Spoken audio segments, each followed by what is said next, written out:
Step back, all of you! Like hells we will! We know who you've got in there!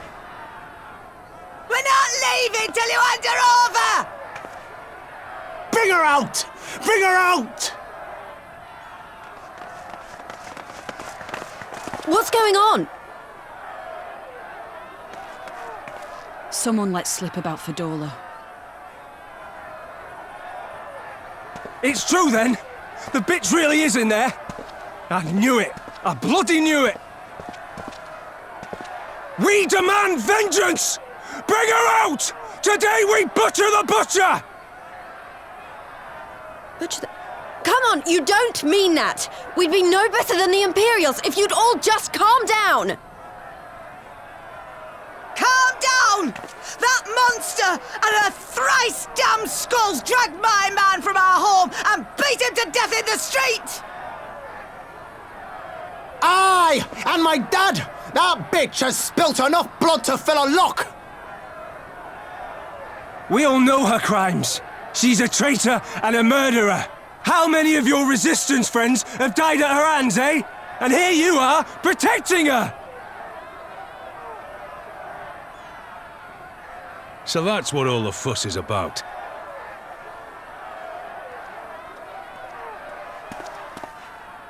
Hearken to me, brothers and sisters of Alamigo. Hey, who's this? That's the Bull of Alamigo. My friends, you are not alone in your anger, your grief, your despair, for it is mine as well. That gnawing pain in your breast, it is enough to bring an old bull to his knees. But I ask you, brothers and sisters, to think not only of the family and friends who were cut down before your very eyes, but to think also of the ones who were abducted, the ones who may yet live. Where were they taken? What became of them? These questions demand answers. I share your thirst for justice, for vengeance. But we will gain only fleeting satisfaction if we give in to our base appetites. We will never know the truth. Now is the time that we, the people of Alamigo, must decide what manner of nation we will build for ourselves and for generations yet unborn. When they look to our example, will they see a people who held fast to their principles, or one who cast them aside when tried? I say to you, it is our responsibility to give these prisoners a fair trial, that they might answer to all of Alamigo. The Garleans called us savages, and I'll be damned if we prove them right.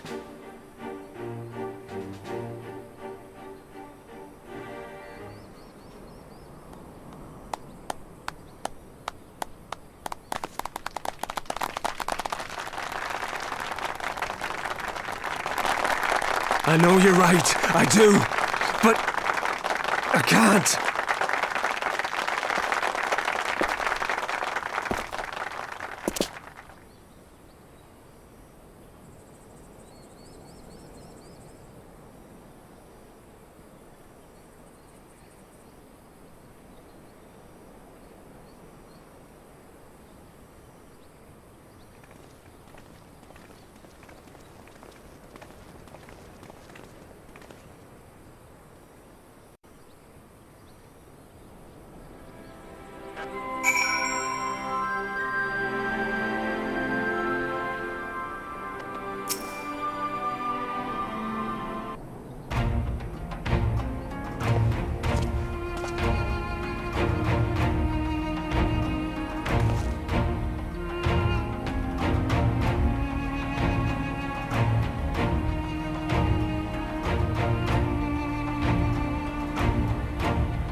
Well, well, well. So many visitors. Come to have a good laugh, have you? Or do you mean to put me out of my misery? To finish what you started? It's about bloody time. That's not why we're here, no. Do you remember what I said? How I promised you you'd live long enough to see us win our freedom?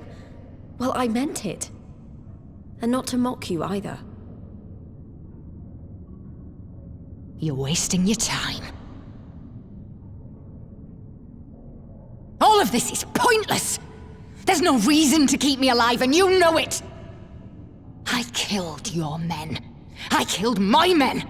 And you know what my only regret is? That I didn't kill you when I had the chance! That's a lie, and you know it! You think we can't tell what you're trying to do? That we're blind? Yeah, you're a fool, but you're not stupid. You're ruthless. Relentless. You'd give up anything and everything to get what you want.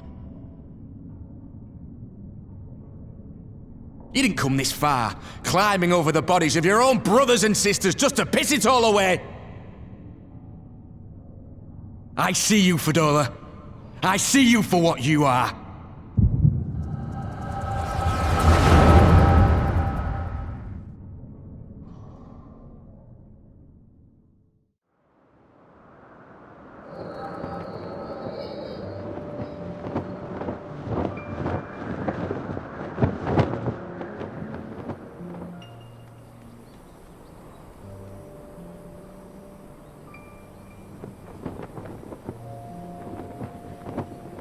Fadola, we mustn't be late. The Imperial Viceroy will be attending today's banquet.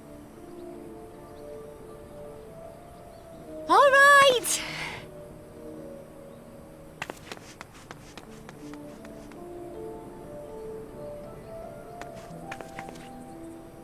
Father, what's Lord Gaius like? Is he nice? Are you friends? There you go again with all your questions. Lord Gaius is a great and honourable man who looks after all of Alamigo. He's very busy, and if we don't hurry, we'll miss our chance to see him.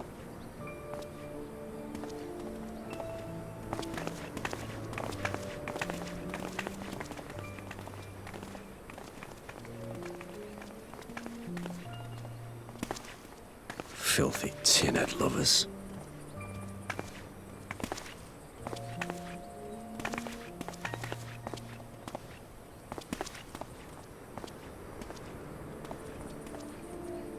What did that man call us?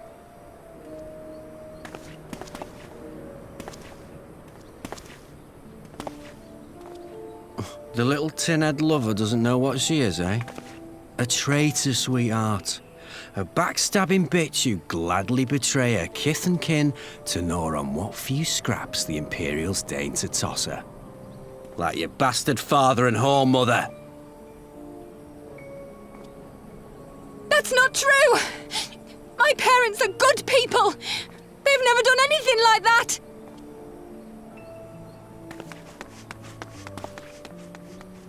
Oh, but they were quick to help themselves and their bitch spawn, weren't they? You're just as guilty as them.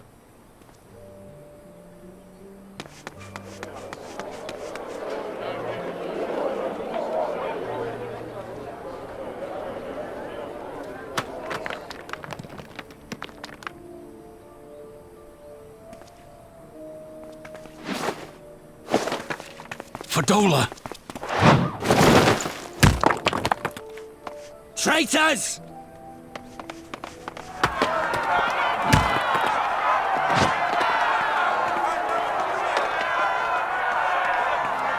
Please, you have to do something! My husband and daughter are in danger! Soldiers of the Imperial Army are under no obligation to intervene in the disputes of arms. We're citizens! We have rights!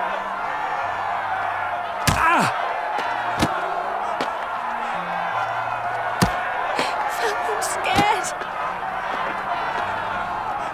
It's all right. It's all right. They don't understand, but they'll see in time. They'll see that this is the only way to survive. Traitors!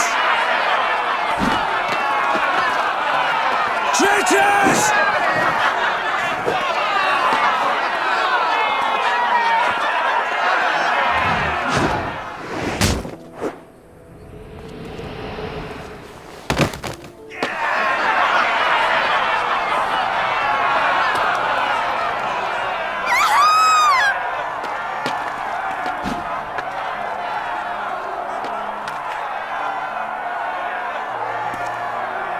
Let the savages have their fun. They'll be more compliant once they've tired themselves out.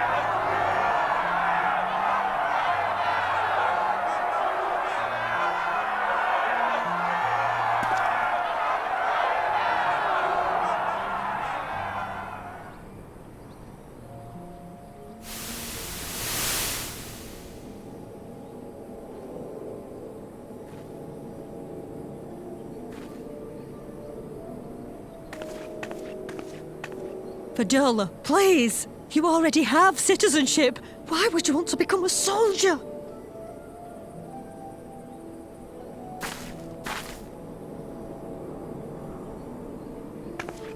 Oh, gods! What have you done to your face? Forgotten it already, have you? I'm honouring Father's memory.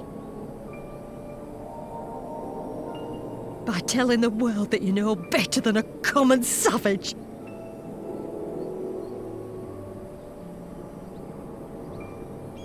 Am I though, Mother? Are any of us? Can't you see? Citizenship means nothing to them. If you're not a pure-blood Garlean, you're no different from any other savage. So I'll play the part. I'll join the Legion and I'll make them respect me. And when the mob see that, they'll think twice before throwing their stones.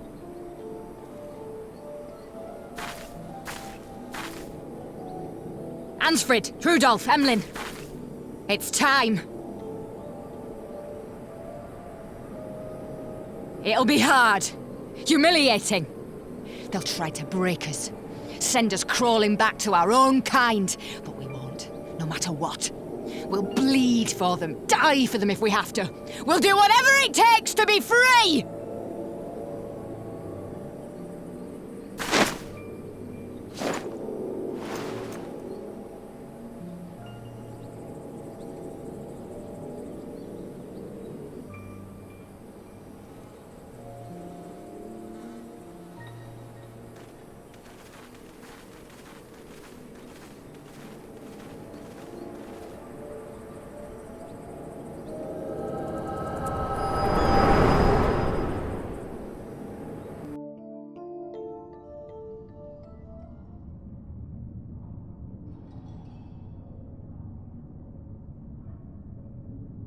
So, you mean to play the part one last time, eh? The unrepentant traitor whose death will serve to unite the people? Shut up. You had every chance to kill yourself. Fashion a noose from your clothes, wait for the guards to leave you alone long enough to slip it over your neck. I said shut up! Oh, but then it would have all been for nothing, wouldn't it? Whatever it takes. That's what you said.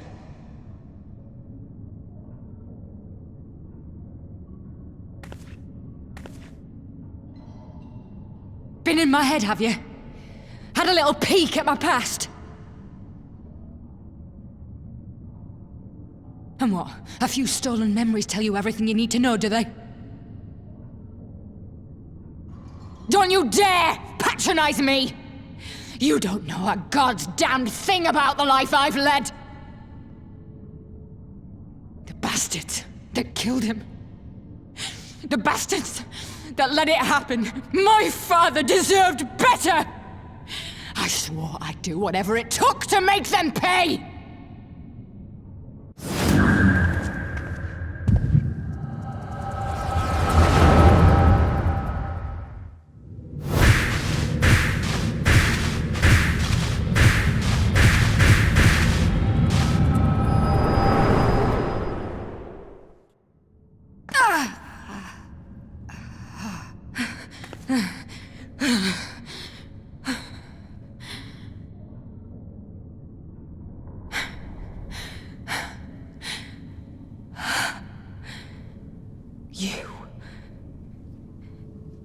You.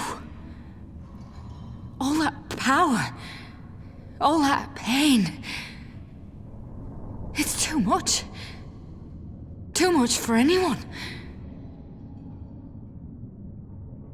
The things they've done to you. The lies. The betrayal. The endless fighting. Yet there you stand. Unbroken. How? Why?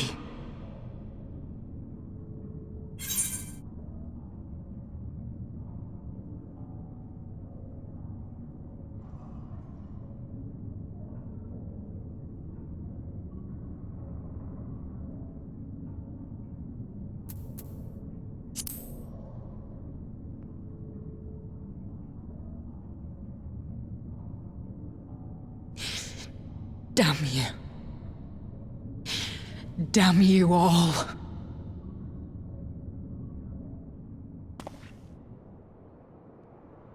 You still have time, Fordola. Think about how you want to spend it.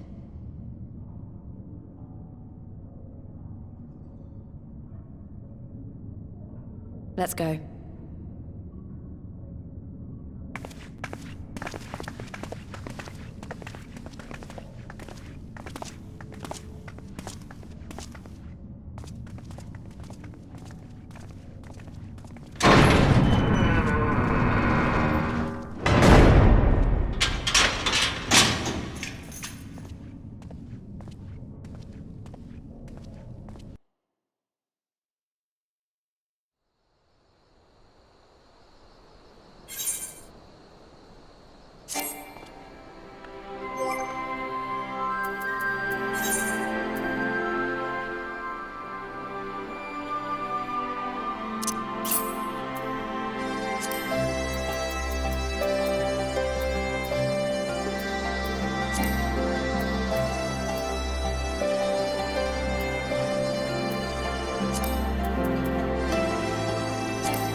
I thank you for answering my summons in these most interesting times.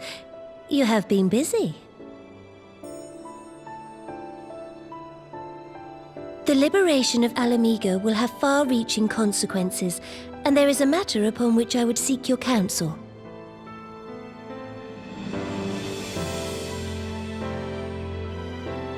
I speak of Raubarn and his future.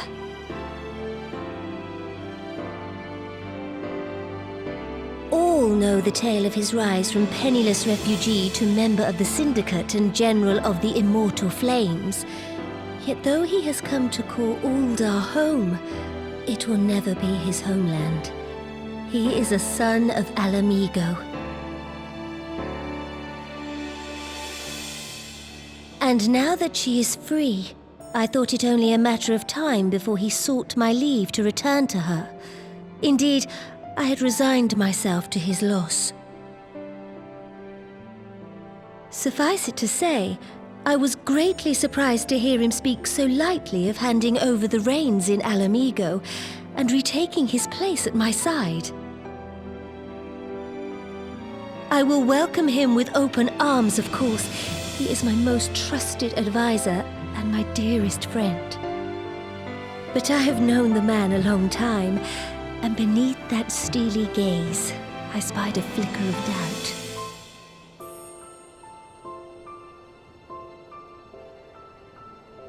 Whether Raubarn chooses to remain in Uldar or return to Alamigo, I only wish that he do so with a heart unburdened by guilt or regret. Yet, how can he freely make such a choice, knowing how much I depend on him? It is past time that I learned to discharge my duties as a sultana alone. I must go forth and see my realm with my own eyes, and hear the wind with my own ears.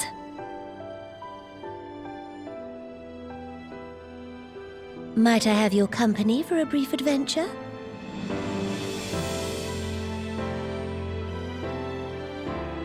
Wonderful! Allow me a moment to change into something a touch less conspicuous, and I will join you outside.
Your Grace, you mustn't! The danger is too great!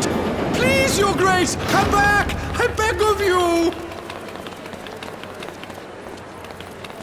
It seems you're the one who needs looking after, Master Shum. Rabon! Your Grace, I have kept the promise made. So you have, and in turn, so too shall I keep mine. With your winnings, you have become one of the 6 most wealthy souls in all Uldar, and so, as tradition dictates, Rauben Aldin, you have earned yourself a seat on the Syndicate. May your new station garner you still greater glories. I am honored, Your Grace, and vow to serve with every fiber of my being from this day till my last.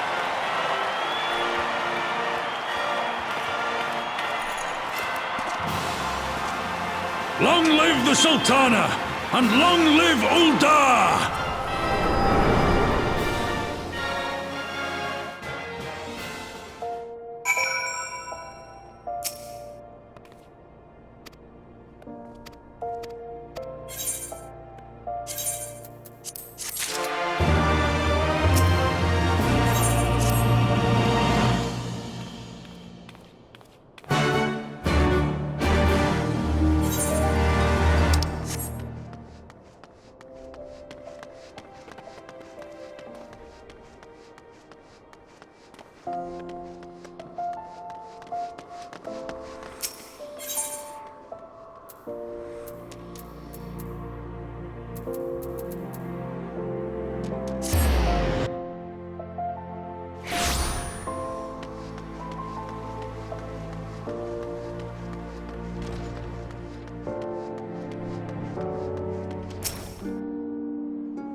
A personal summons from the Scions. This must be important business indeed.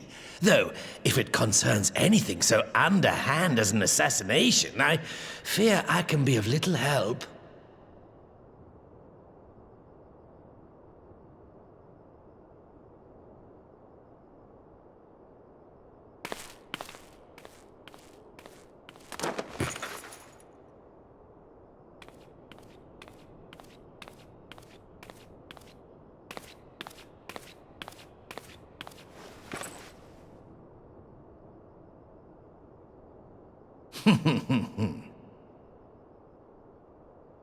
You have made your point.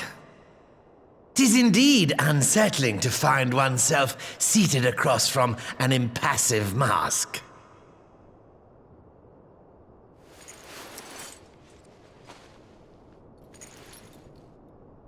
There, would this better please your grace? Or should I address you as Lady Lilira?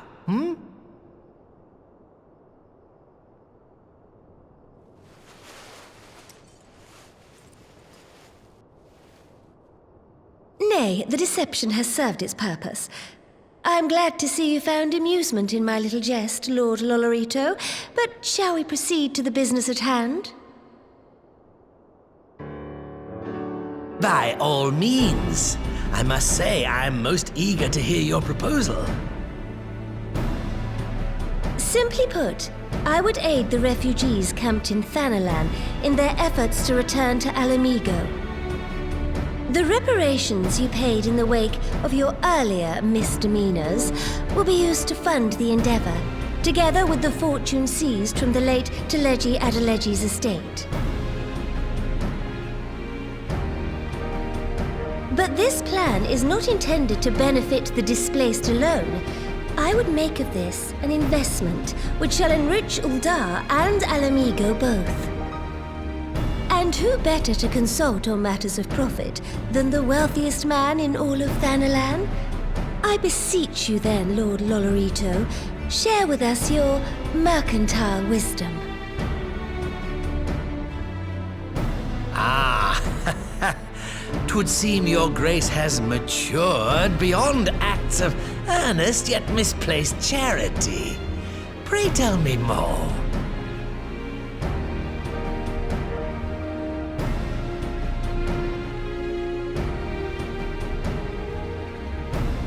To summarize, in return for facilitating the repatriation of refugees and assisting in the establishment of new industry in Alamigo, you ask that a proportion of all subsequent profits be promised to Uldar. Huh, I am impressed, Your Grace. 'Tis an elegant solution, albeit one lacking certain crucial details, specifically which industry and where. How swiftly you identified the weakness in my plan, just as I knew you would. Your travels have taken you across the length and breadth of Gir Abania, and you know the land far better than I. Which of the settlements you visited would best provide a home for our refugees? Which has the greatest potential to flourish, given the appropriate investment?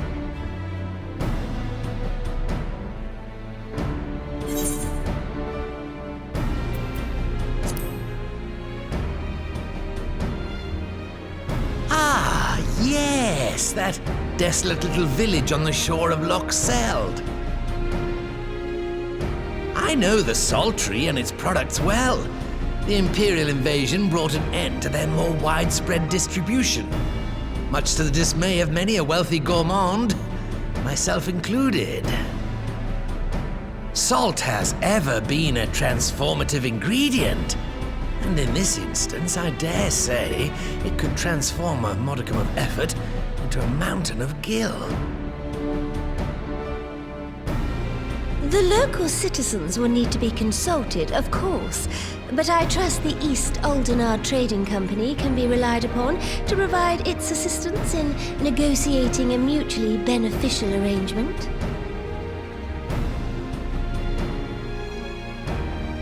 Naturally, Your Grace. I shall dispatch representatives well versed in the extraction of this white gold and wring every last ons of profit from its production. The Loch's bounty will contribute to Alamigo's enrichment, whilst easing the burden on the bull's aching shoulders, just as your grace desired.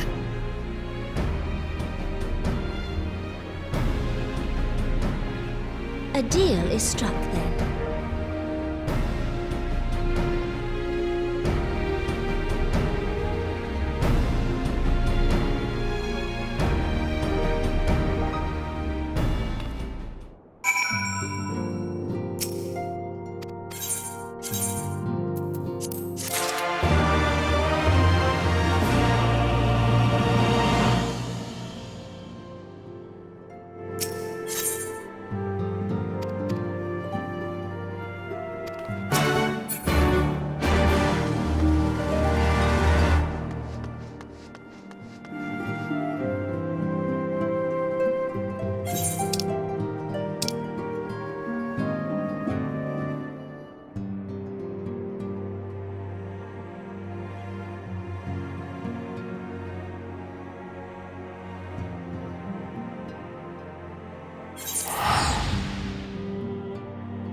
Apologies for the wait.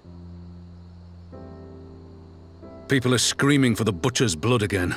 No sooner have we broken up one mob than another forms. Thankfully, all have been amenable to reason, thus far. But it is no concern of yours. We must speak of the men Arenvald and his comrades apprehended in the peaks. By their uniforms, the captives were first judged to be Imperial troops. But after further investigation, their true identities came to light. I dare say you remember Yuyuhasi and Laurentius, the fugitives who conspired with Captain Ilberd in the Crystal Brave's betrayal. Aye, well, it would seem they followed him all the way to the wall. It was they who orchestrated the slaughter of the Resistance fighters prior to the Griffin's infernal ritual. Were it in your hands, how would you punish these men?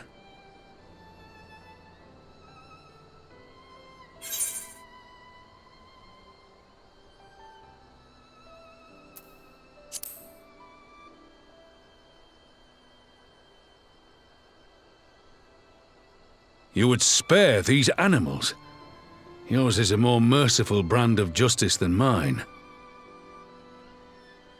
In any event, I thank you for your honesty. When the time comes for the Alliance to pass judgment, I'll see that your opinion is heard.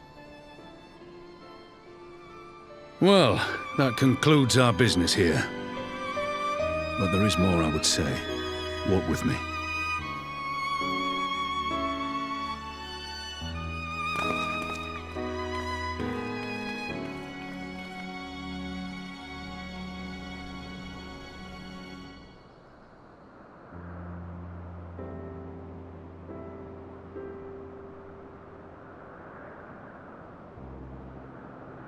I bear a share of the blame for Ilberd's atrocities. Had I openly supported the cause of Alamegan liberation, he might not have felt driven to do what he did.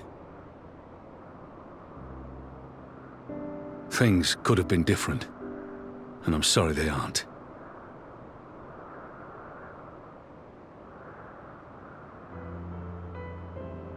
But even after all that has happened, my homeland is free. With the Scions and the Alliance at their side, my countrymen have reclaimed what many thought lost forever. Under her new leadership, I have every confidence that Alamigo will emerge from the shadow of the Empire and rise once more to greatness. Which means my work here is done. Soon I will return to Uldar and take my place at the Sultana's side. Father...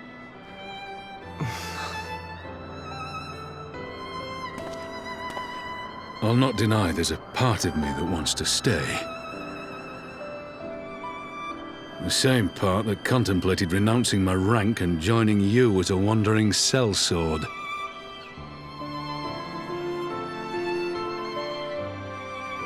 But I pledged my blade to Nanamo, and I will not betray that oath.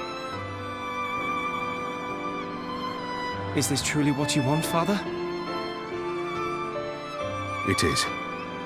Ever has my sword been hers to command, and ever shall it remain.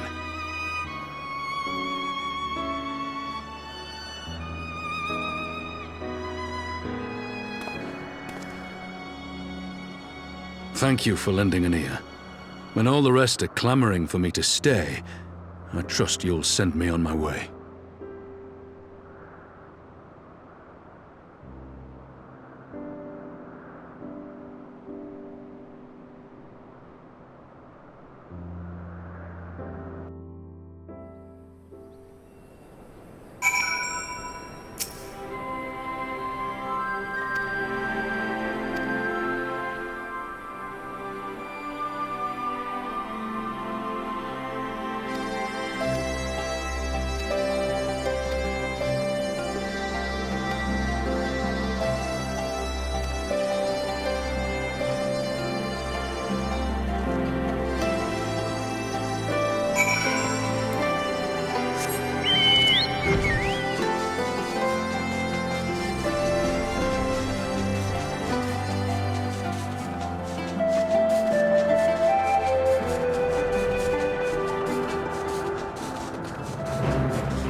thank you all for coming.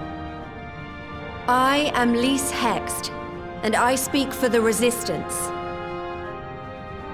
Among you are village elders, refugee leaders, envoys from the Ananta and the Kikern.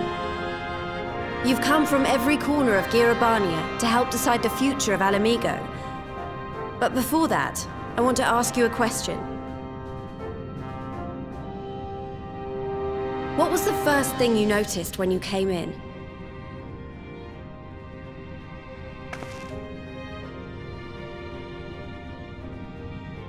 For me, it was that empty throne.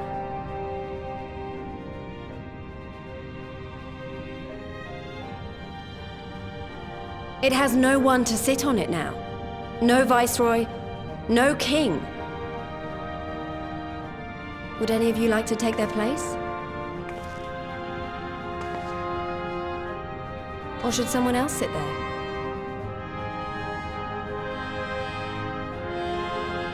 Then let's sit here in a circle, as equals, and I hope, as friends.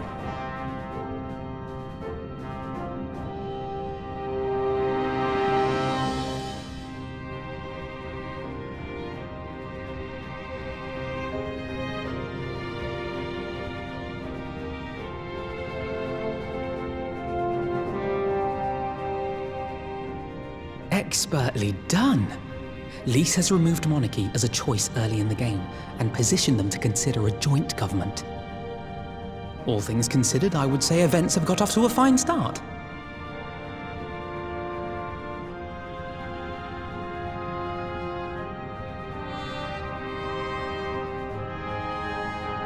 And that is Alagana's stance on the matter. Thank you, Ragenfrid. Another vote in favor. Next, let's hear from Shanti of the Kaliana. Tell us, how do your people feel about the idea of a republic?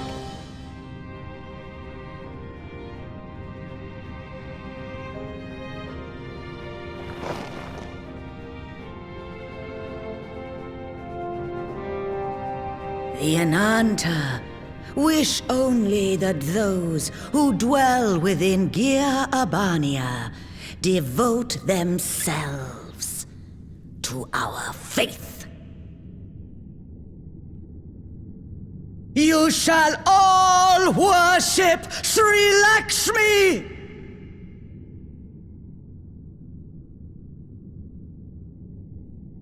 Lady of Bliss, grace us once more with your beauteous visage!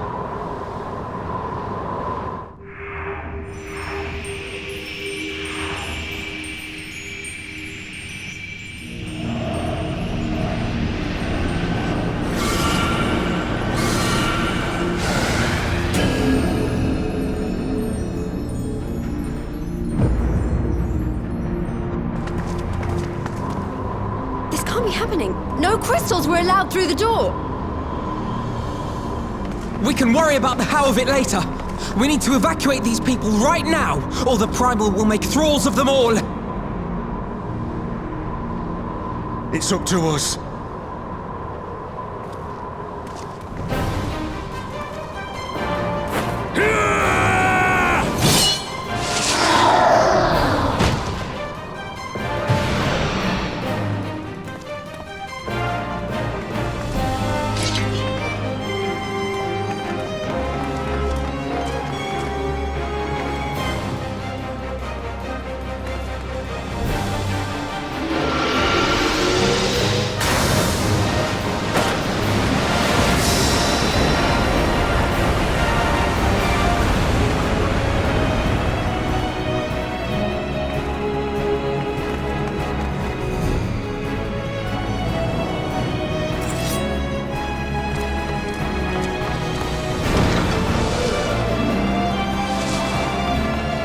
Damn it!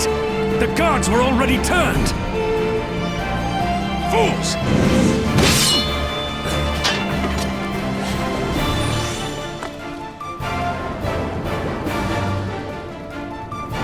No, you don't! The Kaliana would see us all enthralled. Then they're going to be sorely disappointed. We have the Warrior of Light and Arenvald to shield us. Aye, but they can't well defend your guests and attack the Primal, can they? We're stuck on the back foot.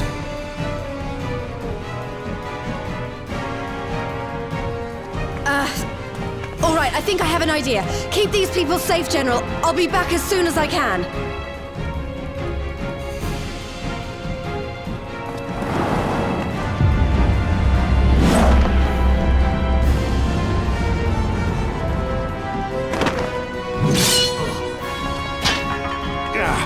Whatever she's about, she'd best make it quick.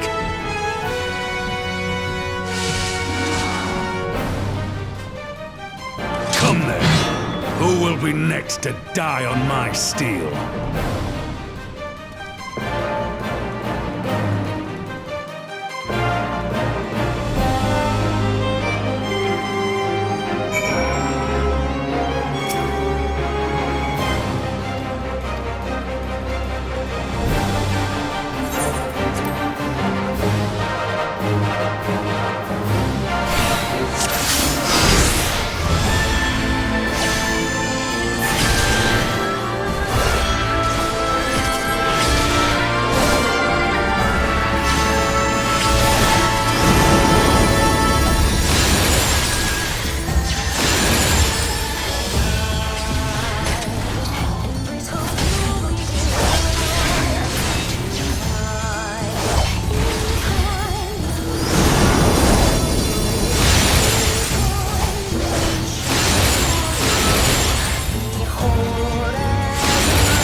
I offer you peace and serenity.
I shall free you from your hate!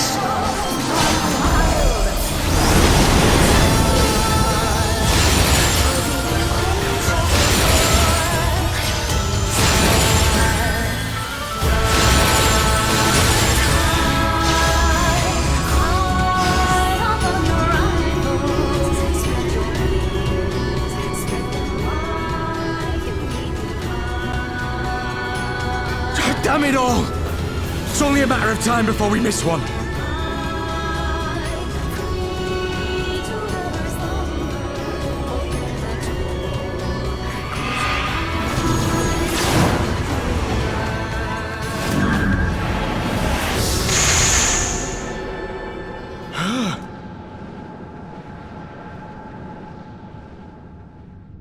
What of it?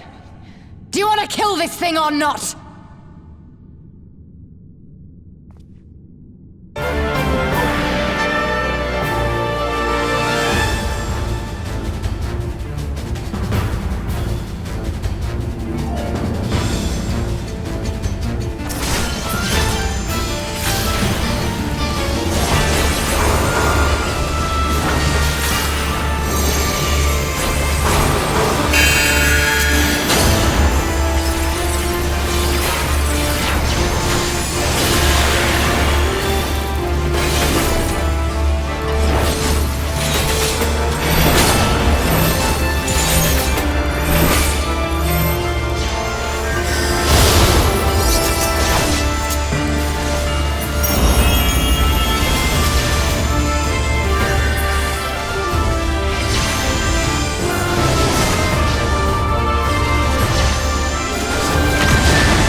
from your hate!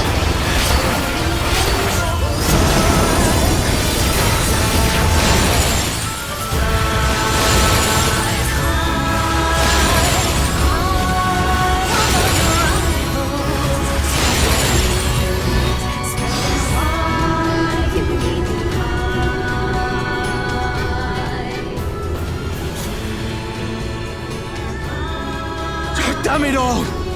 It's only a matter of time before we miss one.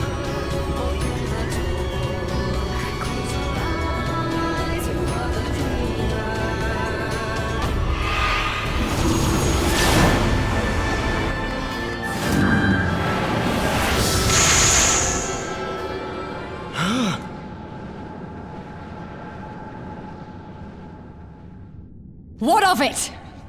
Do you want to kill this thing or not?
Your souls weigh heavy?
traitor!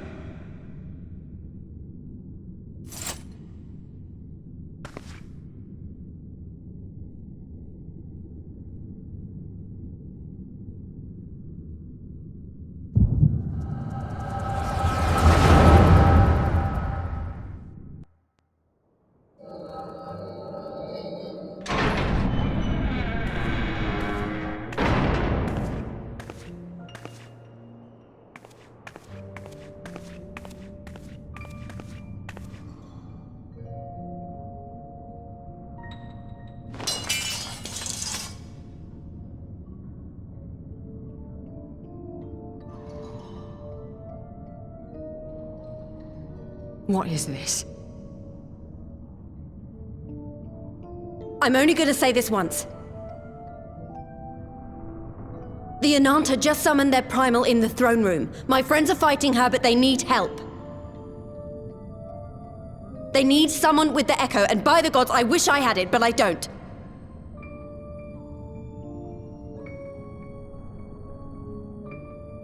I told you before that you still had time, but things have changed. I need your answer now. You can end it like Xenos, or you can fight for Alamigo. Your choice.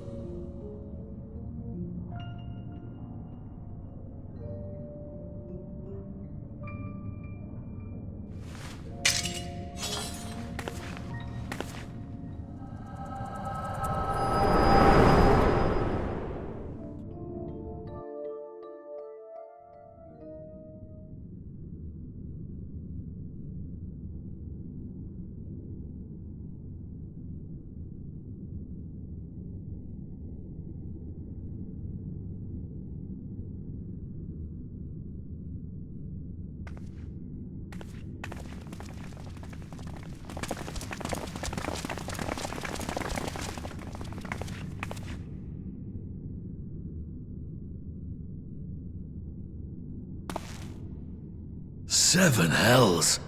It's her! The Butcher!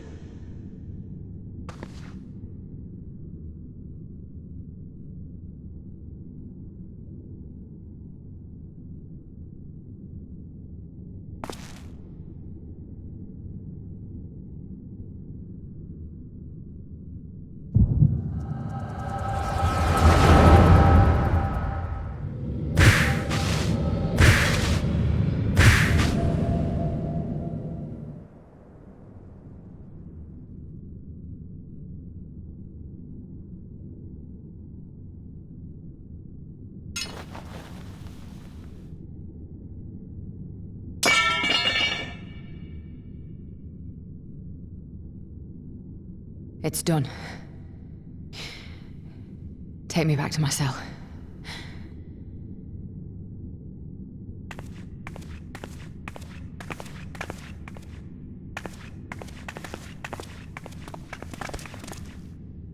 You are not forgiven.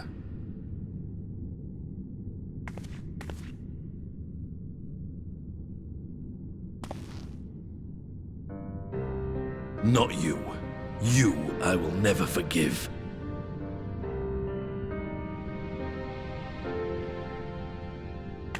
But I will thank you.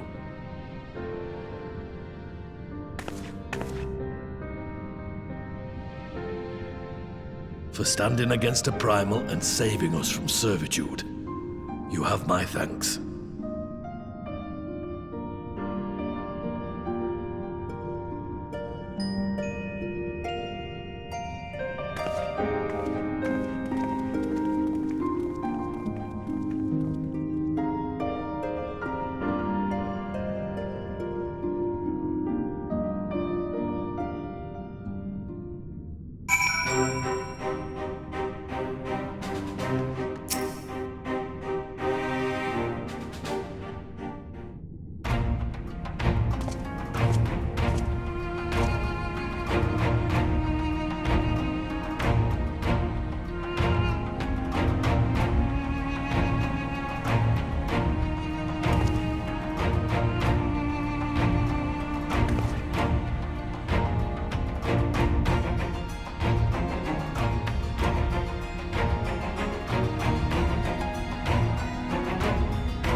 fine spot to contemplate the heavens.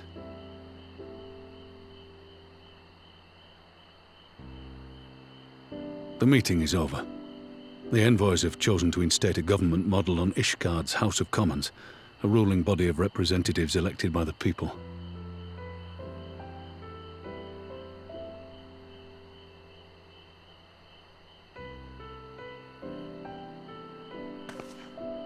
It is a fair decision, and one which signals the end of my part in all this. But I would gaze upon Girabania's stars one last time before I leave.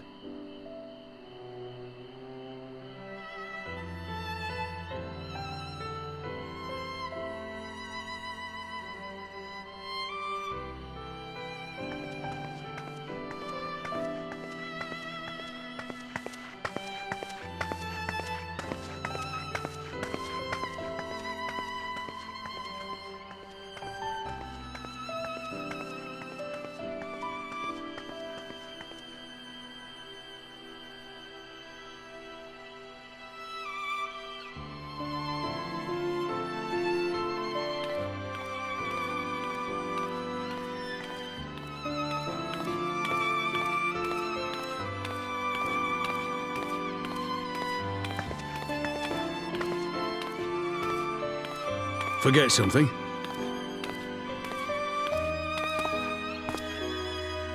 Your Grace, there was no word.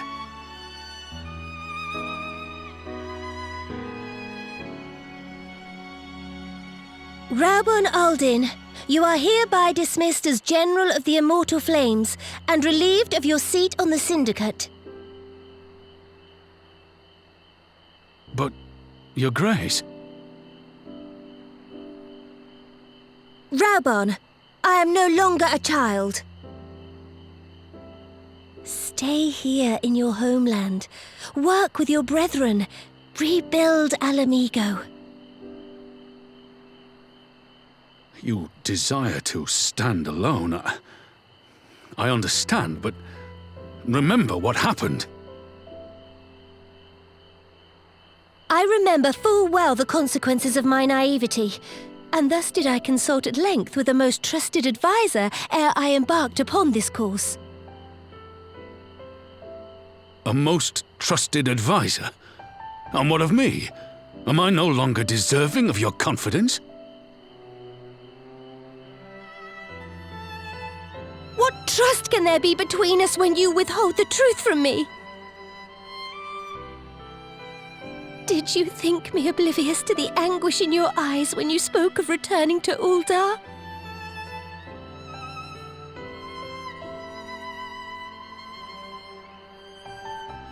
For years and years, we have trusted one another. Yet now you refuse to confess your heart's desire? I swore an oath to you that day on the sands. I pledged my sword.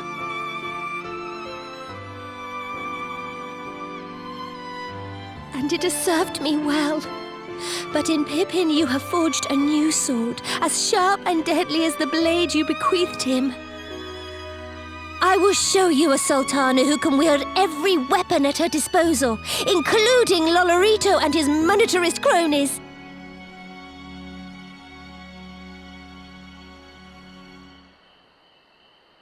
So follow your heart, please.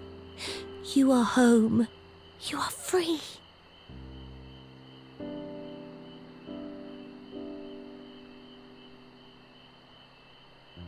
Nanamo.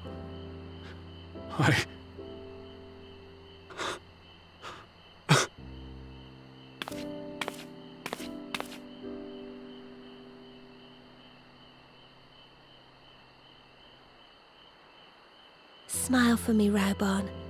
I would have this parting be a joyous one.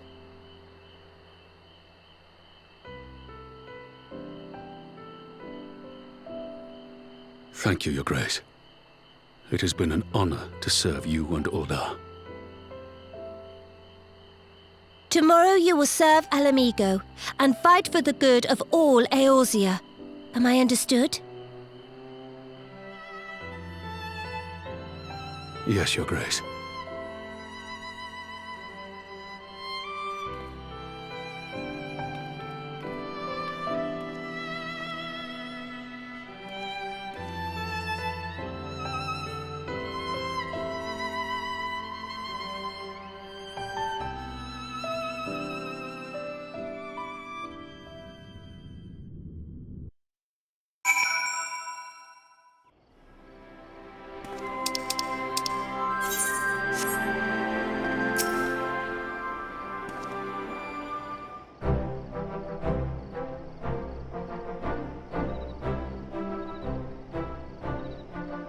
Thanks for shielding us from Lakshmi, you two.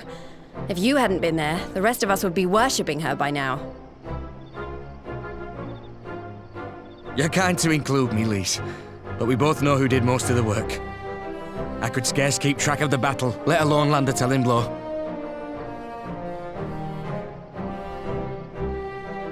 No shame in admitting it. The Warrior of Light has put far better men than me in the shade.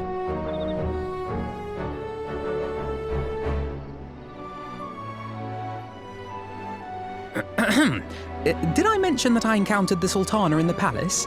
It would seem Her Grace has come to Girabania to oversee the final stages of her relocation project.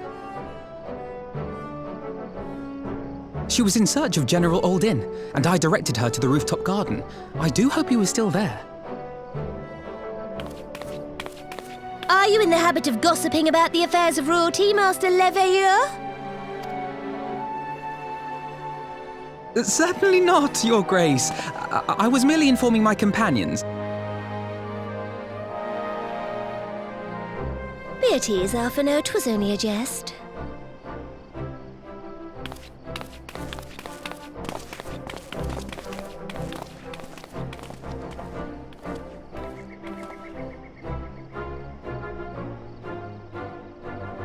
But I must yield the floor to Rauban. He has an important announcement to make.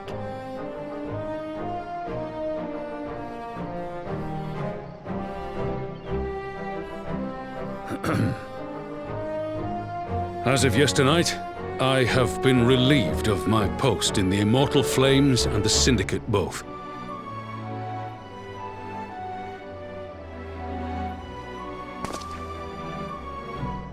I shall be assuming my father's duties. And may I say that Tizona has never felt heavier upon my back.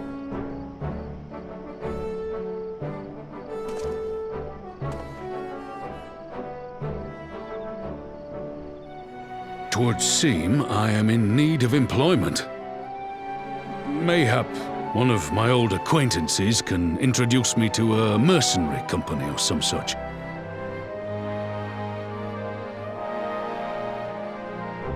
You may be getting on in years, Father, but you'd struggle to find a band of sellswords who wouldn't snap your hand off. Your remaining hand.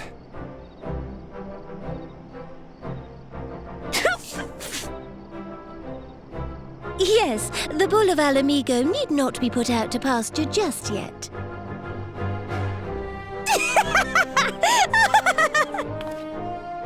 Your Grace has developed a wicked edge to her humor, and you, Pippin, would do well not to laugh when the future may hold the same for you.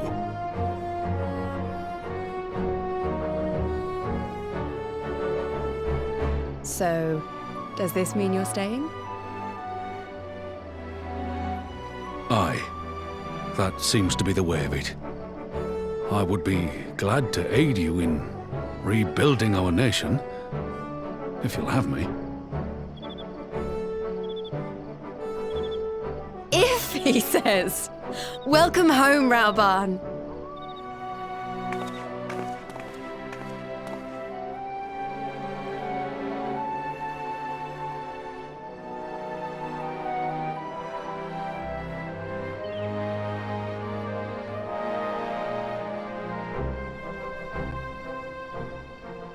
Well, that was unexpected, though you seem distinctly unsurprised.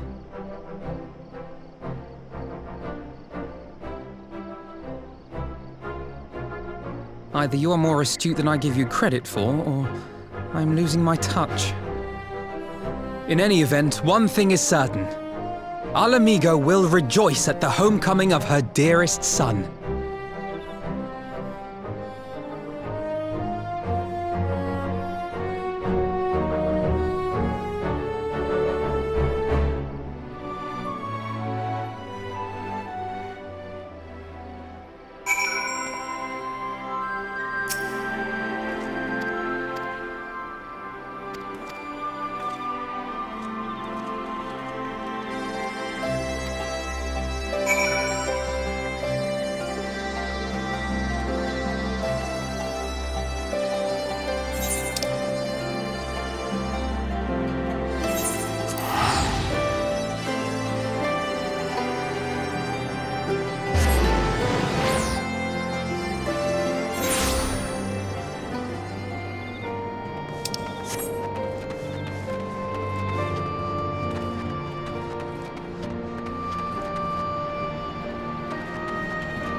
friends.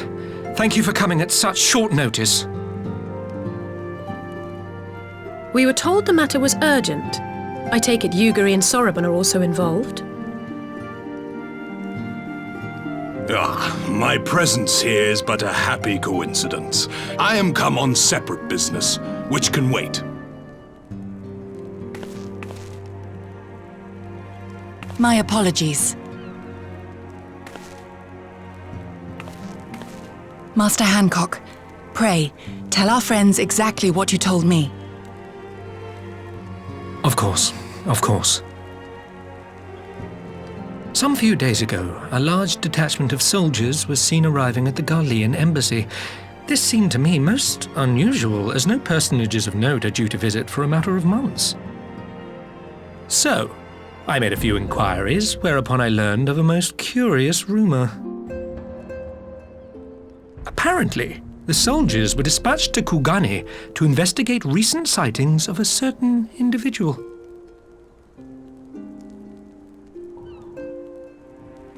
The late acting Imperial Viceroy of Doma, Yotsuyu.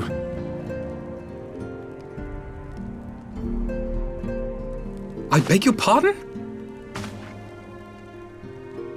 I too am loath to believe it. I saw the keep come down on top of her. We all did.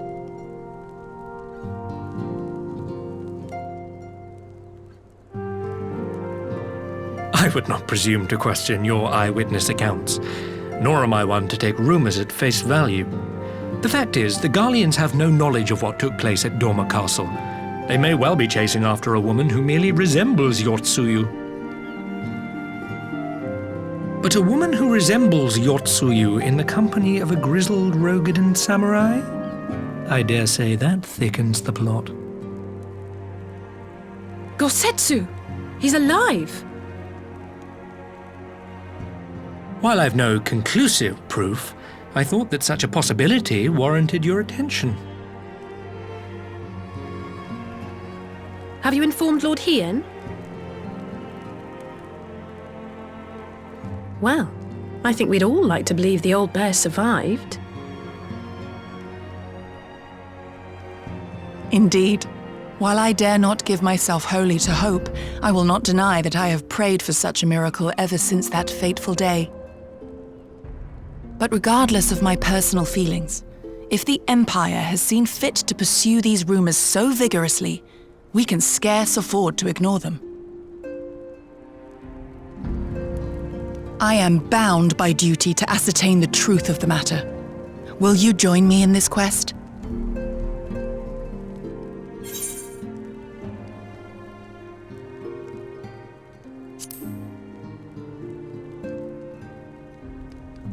Thank you.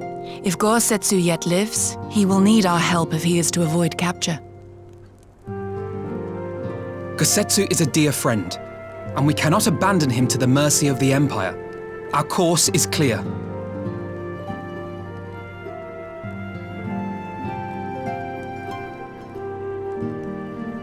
Hancock, is there aught else you can tell us? Alas not, but I have taken the liberty of employing one of the finest informants money can buy.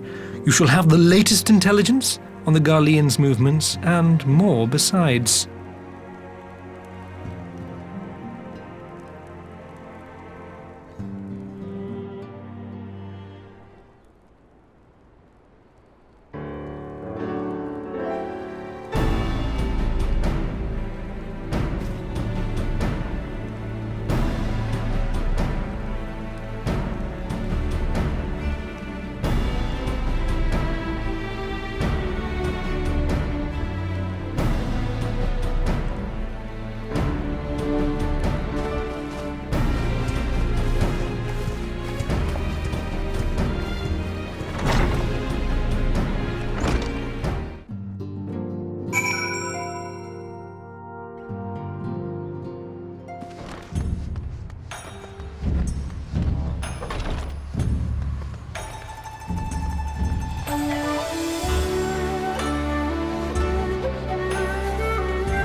Right. I suggest we begin by learning what we can from the sentries.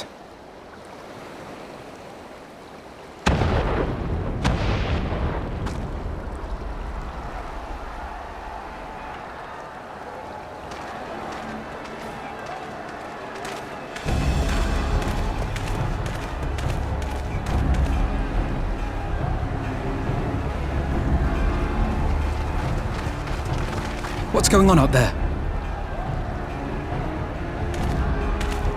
Travelers, are you? You may wish to postpone your plans. The Garleans have launched an attack on the Confederacy. We have no reason to believe they'll turn their attention here, but for your own safety, I suggest you return to Kugane.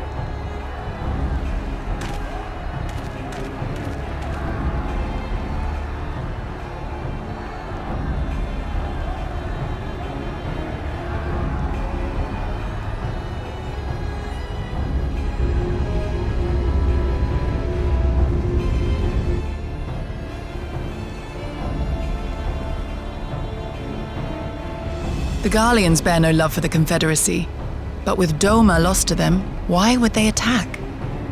Unless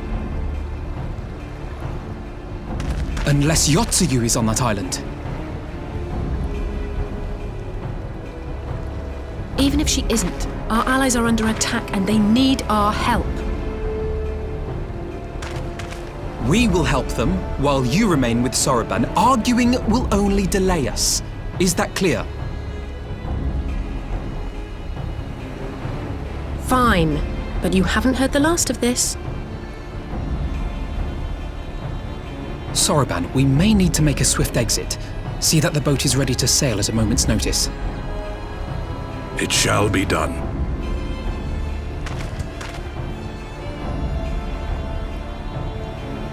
What, and you're going to swim there, are you?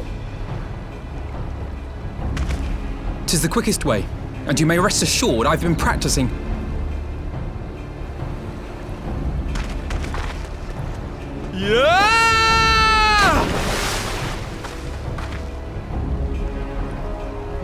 Come.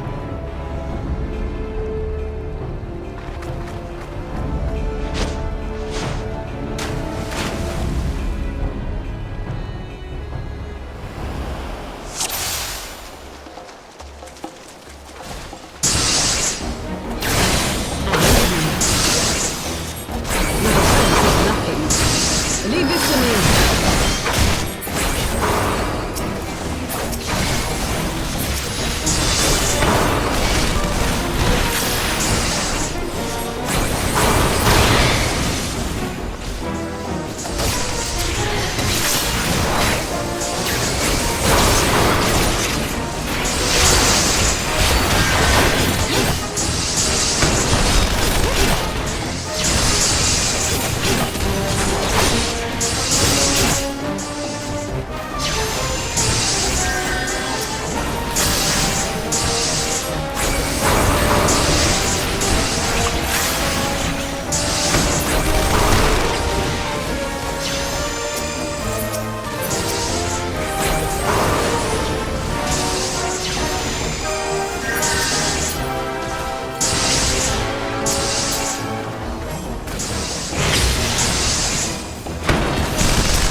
Lady Yotsuyu, we're here to rescue you. Please, come with us.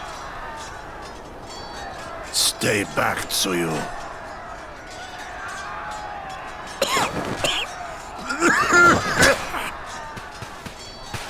Are you all right? Is he all right? Gosetsu!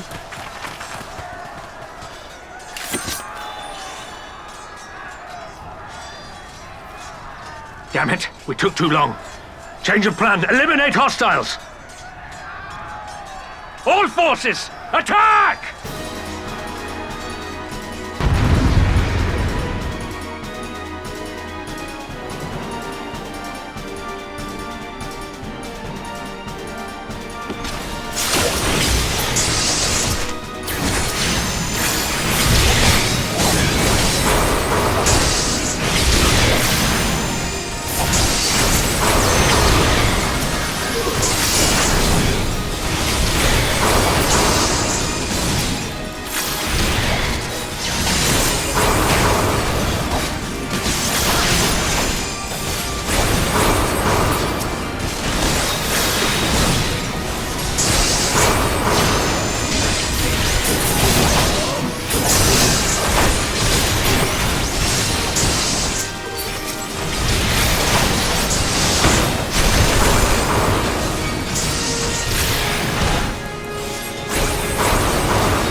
the art of my forebears.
Your defense is lacking.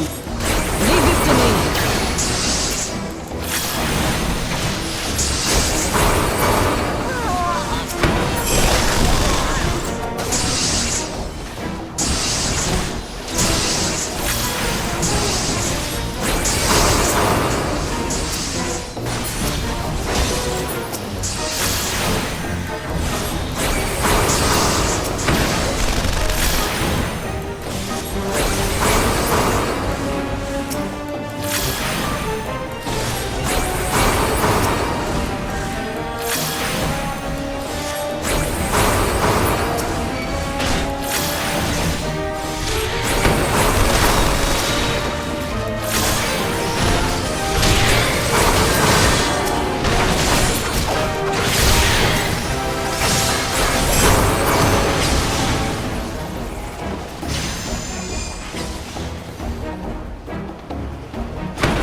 the art of my forebears.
Gosetsu, thank the heavens! Yugiri, my friends, the Kami were kind to guide your steps this way.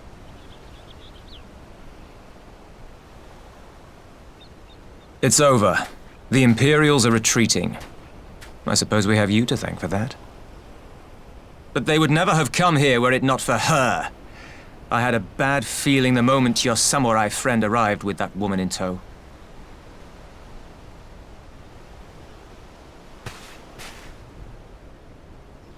Do not be afraid, Suyu. These people are my friends. Friends.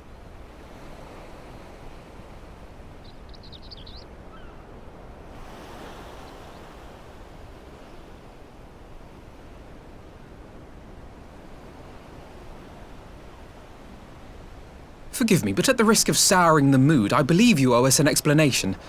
You may start by telling us what happened at Doma Castle. Of course. I'll not begrudge you that. As you know, we were trapped inside the keep when it collapsed. But even as the roof crumbled above us, so too did the floor below. We were swept out into the One River, where we would surely have drowned had a stout wooden door not chanced to float by, offering us a raft of sorts. Exhausted, we drifted out to sea, at the mercy of the tides, which saw fit to dispense us on a desert island. She was with you the entire time? Aye. 'Twas her kimono which saved her from Hien's blade, believe it or not. Some Garlean witchcraft in the weave. But it offered precious little protection against the fall. Though she survived, she awoke bereft of all her memories, and speaking like a child. A trick, surely. That was my first thought, aye. And I contemplated cutting her down and being done with it. Contemplated it long and hard. Yet the Kami saw fit to deliver us from certain death. 'Twas their will that we survive, both of us, together. And together we shall go before our master. He shall be the one to judge. Judge what? She's your prisoner, old man. Do with her as you will. Call her Tsuyu, or whatever else tickles your fancy. 'Twas a name given out of necessity whilst on the road. Nothing more. As you say. But remember this. Our people suffered much at that woman's hands. When the time comes, I trust you won't let emotion blind you to what needs to be done. You have my word. Well, I must be going. I've an unholy mess to clean up. You should be on your way too, before the Imperials decide to take another tilt. Oh, and we'll overlook the tithe this once. You're welcome.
My lord here, I am returned. Save your tears for the morrow. For we who yet walk the path should not think too much on the destination. When the hour arrives, we shall welcome what comes with open arms. And welcome it you did, even as the keep fell down around us. At that moment, in your smile, I spied a shred of hope. One which I have clung to ever since.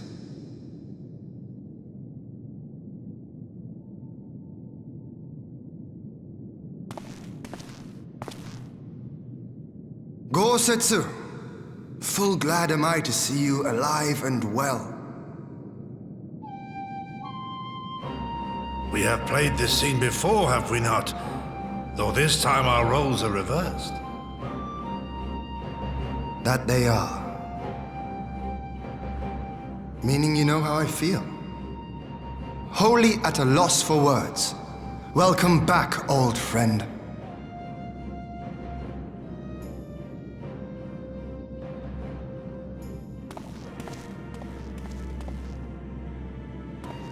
Now then, though we rejoice at your return, it seems you have brought with you certain complications.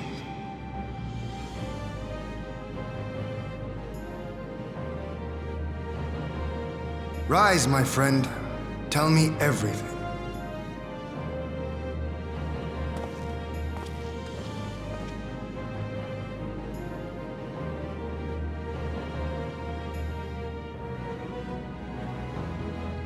The Empire is bold indeed to send a token force to engage the Confederacy. As acting Viceroy, Yotsuyu would have been privy to Imperial secrets. The Garleans will not soon give up the chase. Nay, it will end with her capture or her death.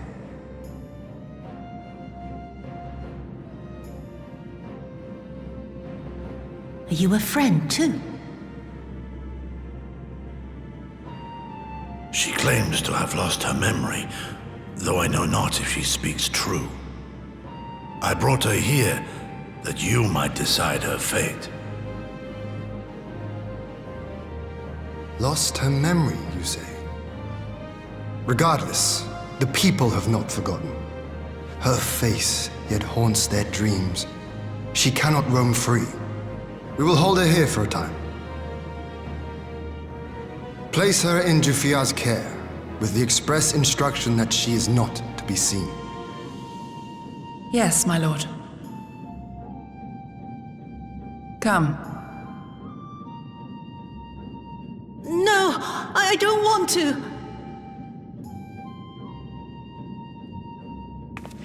Don't let her take me away!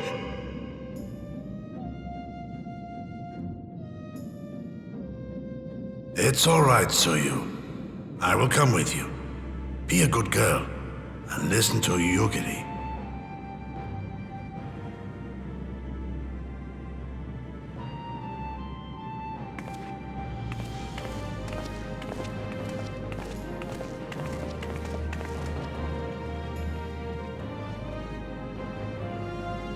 From a hound at his throat to a puppy at his heel.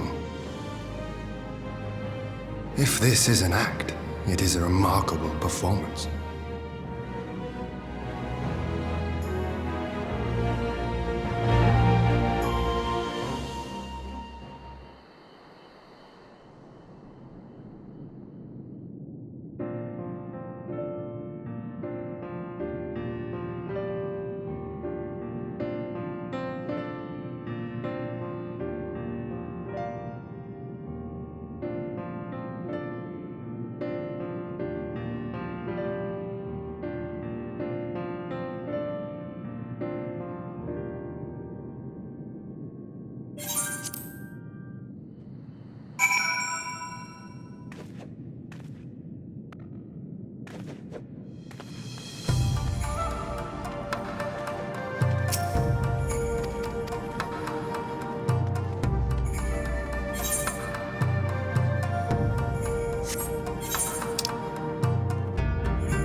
By the Kami, your Lord Ian, leave me, I beg of you. Say nothing of this. I was never here. There you are. Lady Yugiri, Lord Gosetsu, forgive me my abrupt disappearance. You have your reasons, I am sure. Will you not share them? I was her master when she was yet a courtesan. By the Kami. She worked in my establishment. Her father was a regular client of mine. One day, quite without preamble, he offered to sell her to me. She may be no maiden, he said, but she has some use left in her. He sold her short. When I first beheld her, I was struck by her beauty. And yet, behind her eyes there was an emptiness. It was as if she had given up on life. She seemed more a doll than a woman. It was no profession for her, but I knew she would be popular, and so it proved. Men flocked to drown themselves in that cold, bottomless gaze.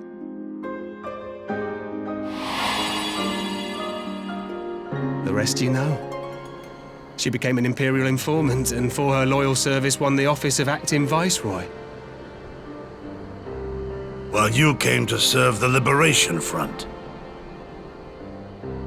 'Tis said that the atrocities Yotsuyu committed were driven by vengeance.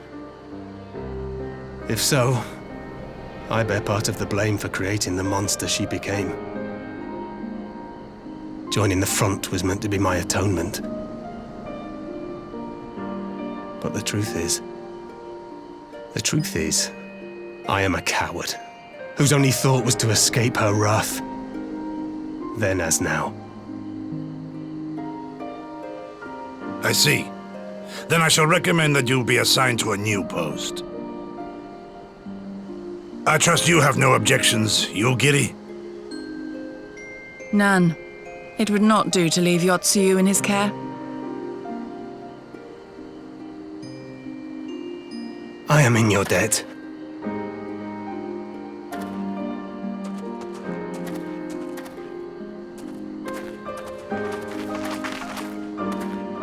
Who is it that you seek to protect, Gosetsu?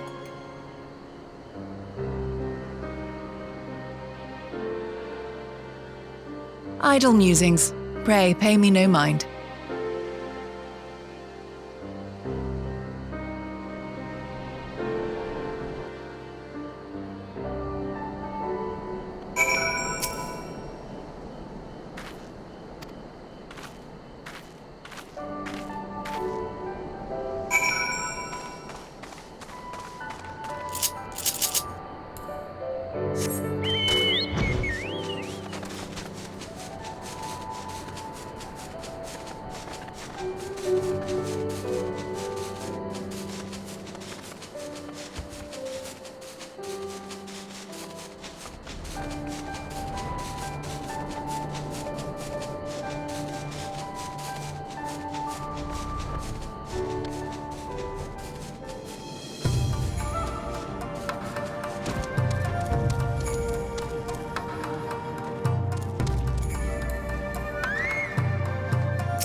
A smoke signal?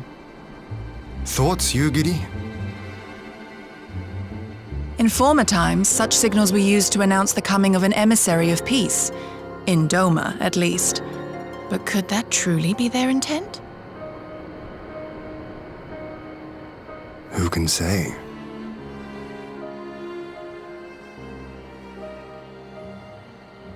Whatever they want, we cannot simply blast them out of the sky.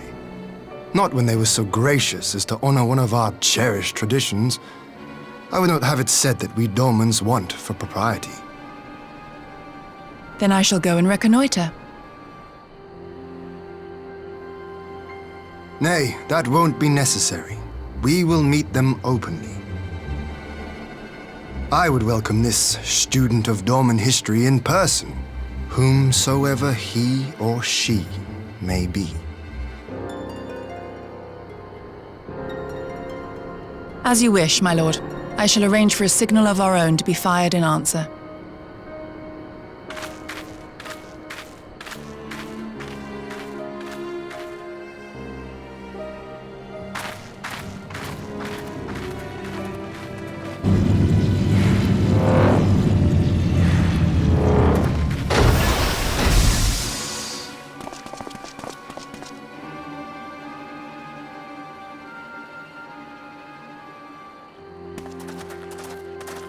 Well, that we should be received by the Lord of Doma himself.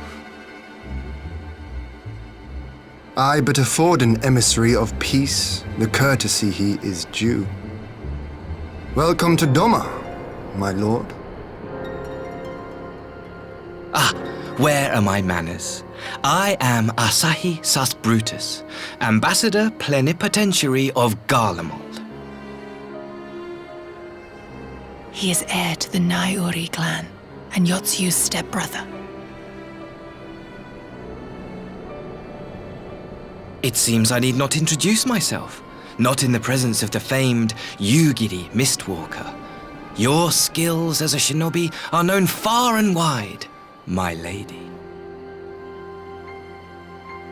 It is true, the former acting viceroy is my sister. Yet, bonds of kinship aside, we have precious little in common. As will soon become plain, I come not to sow strife, but to end it.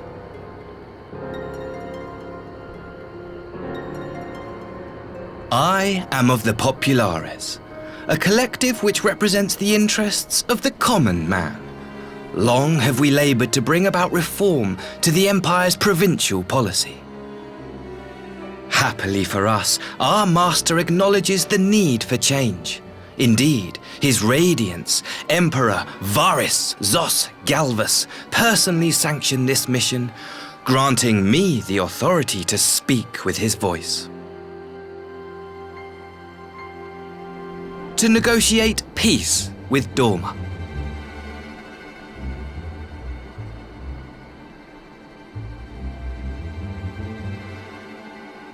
Well then, we have much to discuss. Will you accompany me to my hall? Gladly, my lord.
On behalf of my delegation, I offer you my humblest thanks.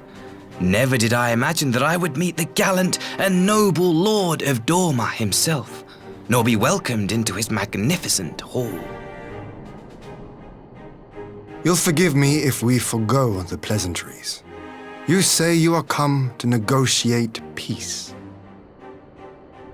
Unless I am mistaken, such negotiations are typically conducted between sovereign nations.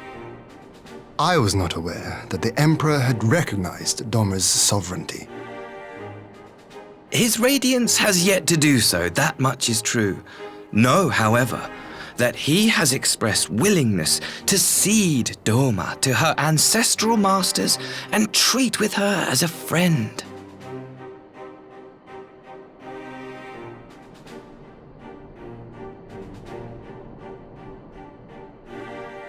Since the days of Emperor Solus, the Empire has aggressively expanded its territory. While you may not agree with our founding father's policy of expansion, I believe there is room for discussion on the matter of his lifelong goal, to rid the world of icons.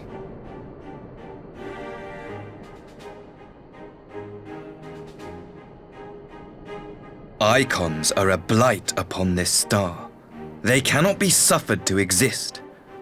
This you know as well as we.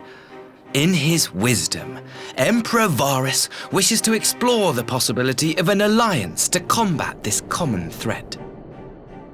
On the condition that Dorma renounces summoning and pledges to police the Korgians' practice of it, his radiance would extend the hand of friendship.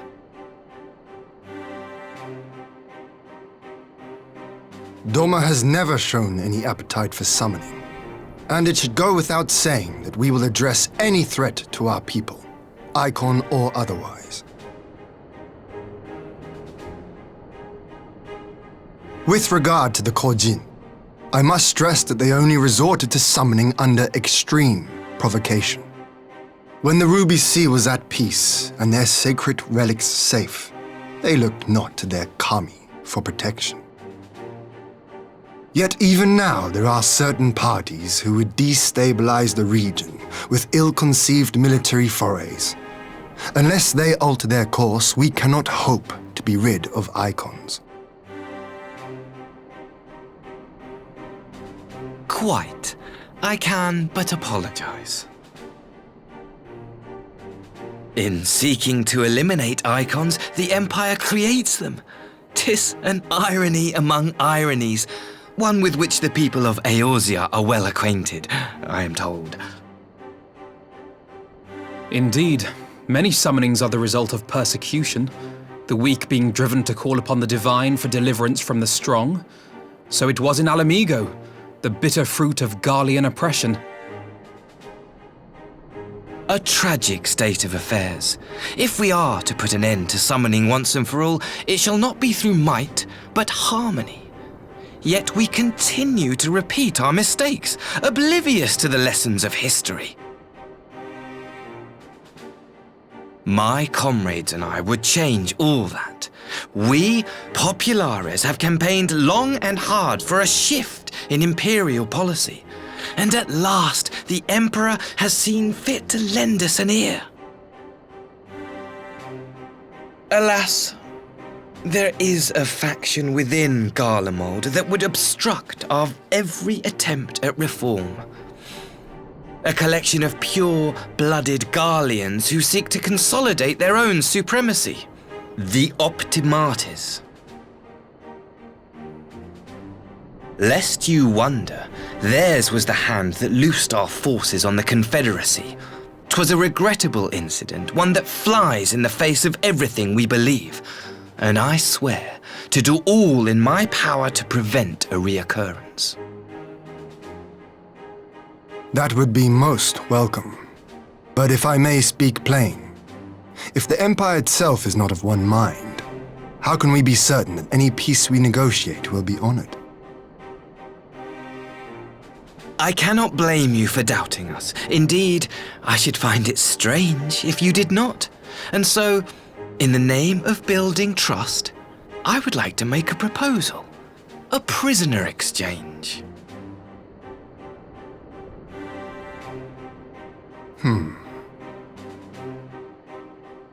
Under Garlean rule, no few Dormans were conscripted into the Imperial army. We would repatriate them in return for those of ours you captured in the recent conflict. Naturally, any exchange would include the acting Viceroy. Yotsuyo? What makes you think we have her? Forgive me, my lord. Was it not your wish to speak plain? Let us not play games. I desire only to work to our mutual benefit. The Optimates tried and failed to take my sister by force. I would succeed by peaceable means, thereby strengthening my party's hand. It would be a lie to say I would not also be glad of my sister's safe return.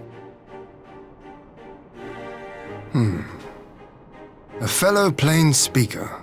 How refreshing. Very well. Your proposal has merit, but I will need time to consider it. Of course, my lord. May we remain in Dorma until you have come to a decision?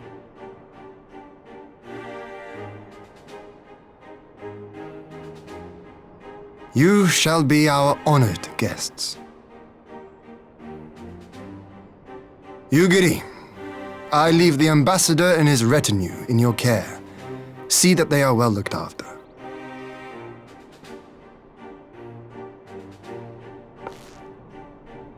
You have our gratitude, Lord Hien. We shall look forward to your answer.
Get back!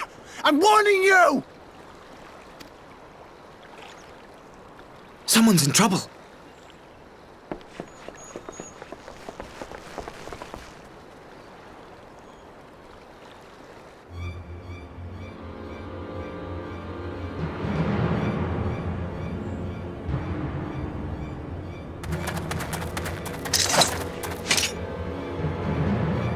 Are you all right?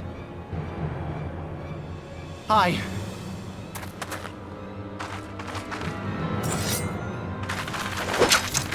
What do they want with you?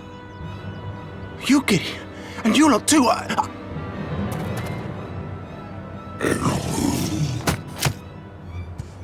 don't know. We were returning from the Enclave when they came at us.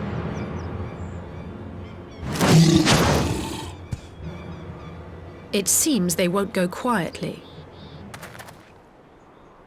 And neither will we.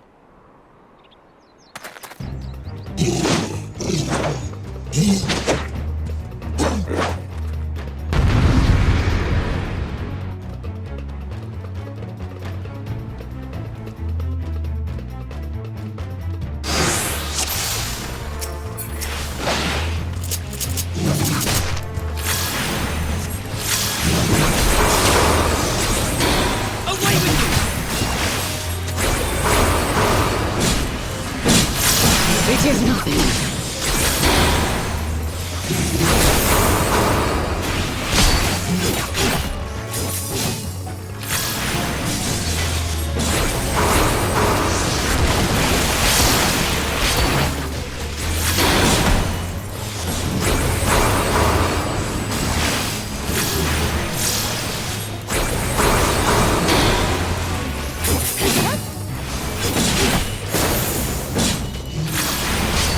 Leave this to me. An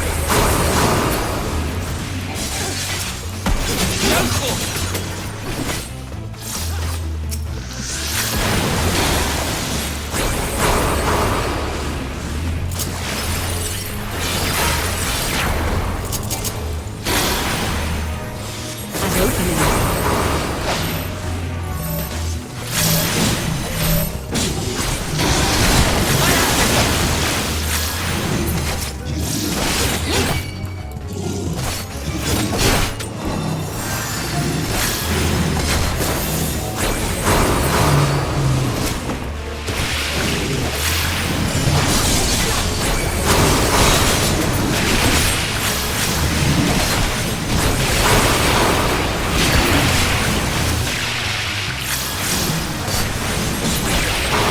The art of my forebears.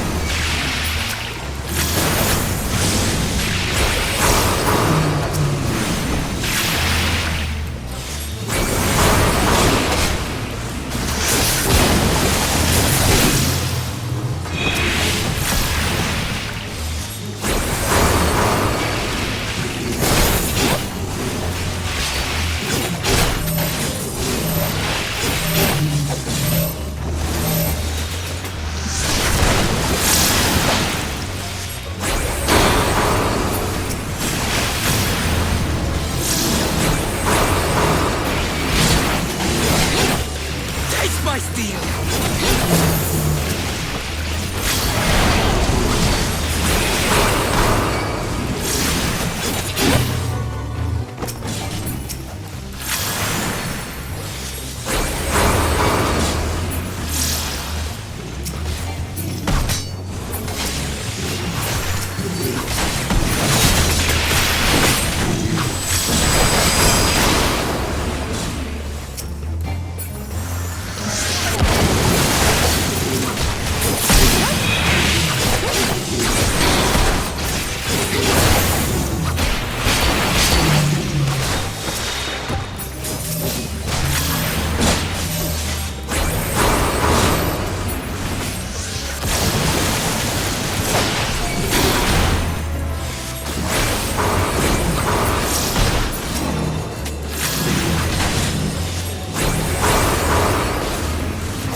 That seems to be the last of them.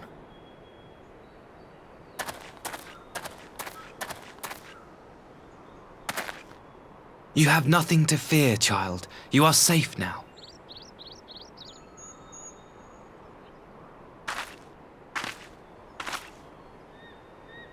Thank you, sir.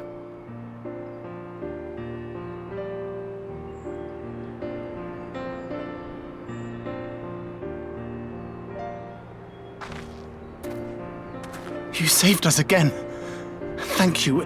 If you're ever passing by our village, look us up. You'll always be welcome.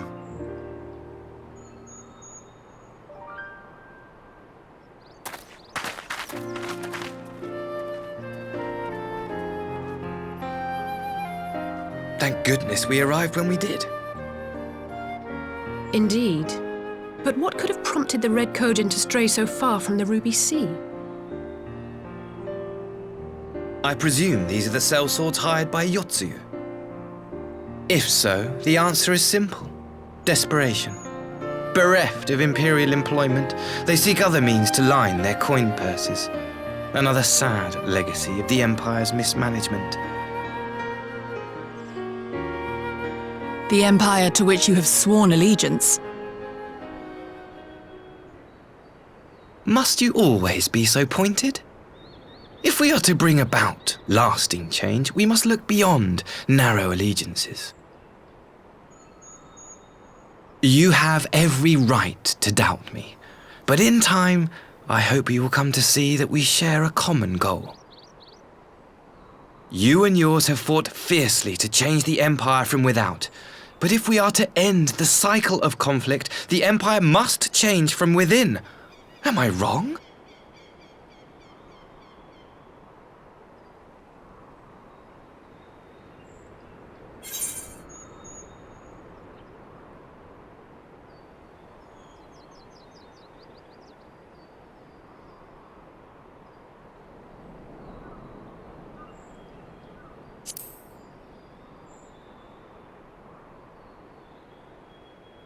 I knew you would understand.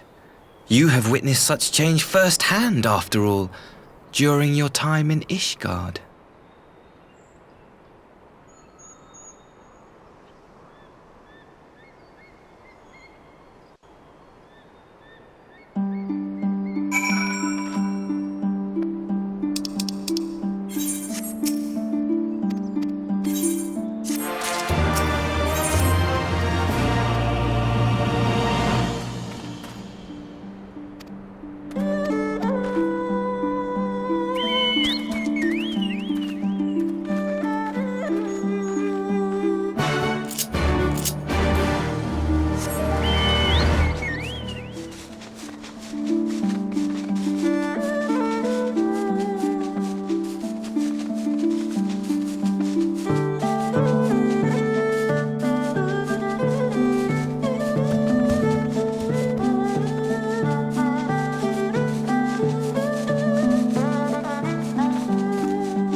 I had her brought here in secret while the three of you kept our guest company.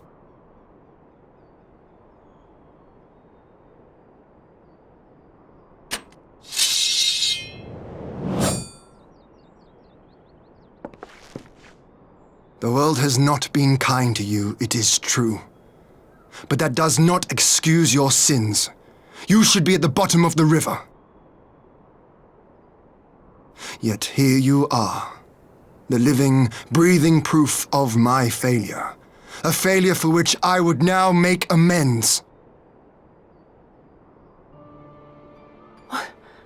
What did I do? I don't remember. Was it really so terrible? Tell me, please! What did I do? You speak of sins, my lord. But at whose feet do those sins lie? With the soldiers who committed the crimes, or those who commanded them to do so? With both, I would say. For all have a conscience, and all must choose. But with no memory of who she is, or what she has done, what sin remains to be cleansed? You ask that I show mercy. I ask why the heavens saw fit to deny me my rest. Why Yotsuyu was spared not only death, but the bitter memories of her life.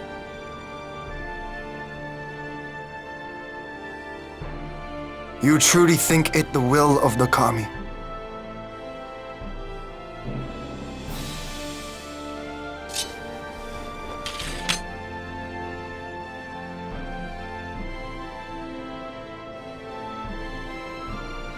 If so, her life is not mine to take. It is yours to safeguard. Come the hour of the exchange, if her memories have not returned, she may remain here in Doma to live out her days as Tsuyu. But if they do, the Garleans shall have their viceroy. Though the people will protest, they will come to accept my decision when they have been reunited with their loved ones. Thank you, my lord. Now then, I believe we have kept our guest waiting long enough.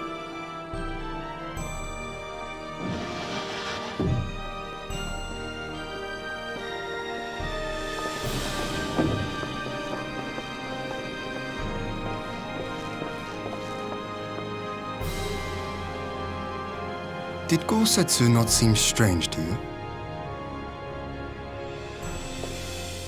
His sympathy for Yotsuyu apart, I mean. I know his powers of endurance only too well, but after all he has suffered, even he should not be on his feet.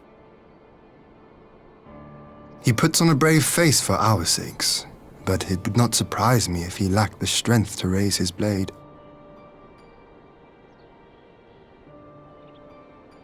Though I suppose if he and Yotsuyu are to enjoy a life of peace and quiet, he will have little use for it. It falls to us to shape that future, one in which he need never again set foot on the battlefield.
My apologies.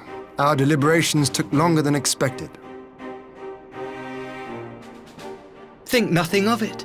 The time afforded me the opportunity to go on a rather rousing excursion through Yansha. You have reached a decision, then? We are willing to cooperate with you in combating the Icon threat, and also in the exchange of prisoners. Assuming you accept our conditions, of course. As you know, your sister is in our care. Due to certain complications, however, we are hesitant to release her into your custody. Complications? She was inside Doma Castle when it collapsed. Though she survived, she remembers nothing of her past life, not even her name. To clarify, she is in our care not as a prisoner, but as a vulnerable citizen of Doma. Are you saying you refuse to release her? Not at all, if her memory returns before the appointed hour. And if not, what exactly? You will accommodate her here in Doma? Well, I sincerely doubt she will be of any great strategic value to the Empire. She spends her days daydreaming of Dango. Dango? How dreadful.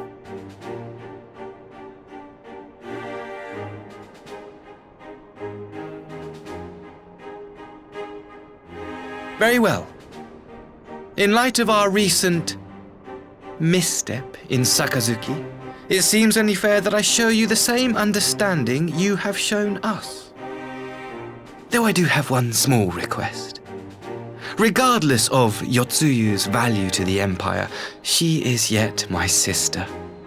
Before I leave, might you permit me to speak with her in private? Of course. Perhaps you could even bring her a plate of dango. She would be most pleased. Yugiri will see you to her chambers.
I wish you a safe journey. This has been a most enjoyable visit. I look forward to our next meeting. Maxima, would you take the others and see that all is ready for our departure?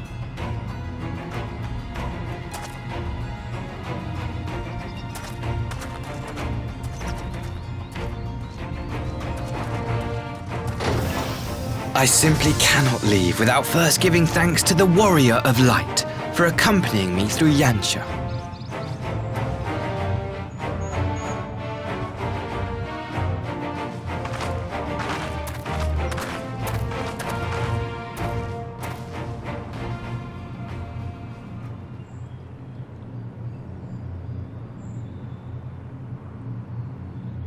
Mark me, savior of the savages.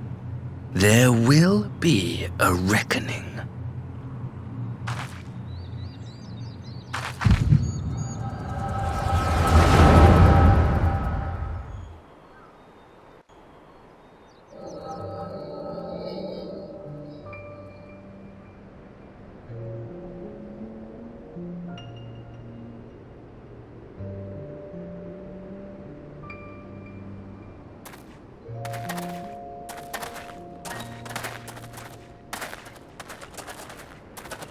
You've nowhere left to run, traitor!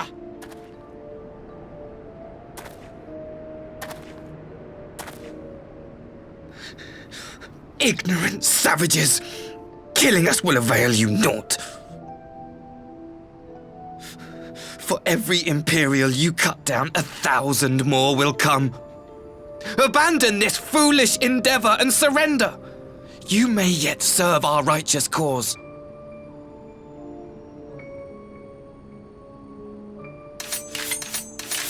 How dare you speak of righteousness? You who forsook kith and kin to serve conquerors! Be glad I grant you this mercy.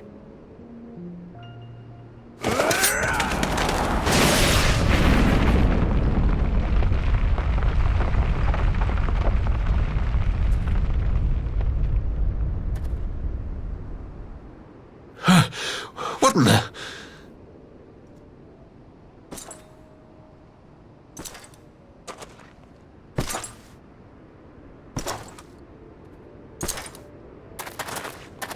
Reinforcements? No, just one! Cut him down!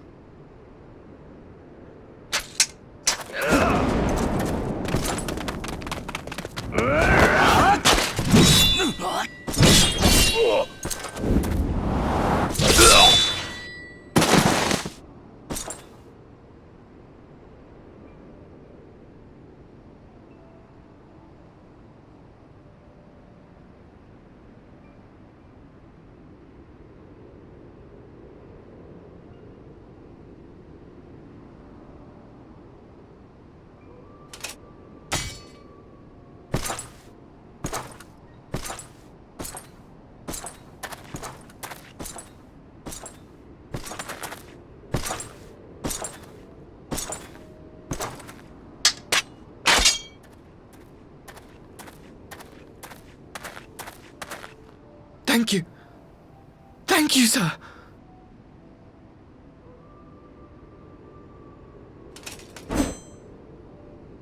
This one is promising.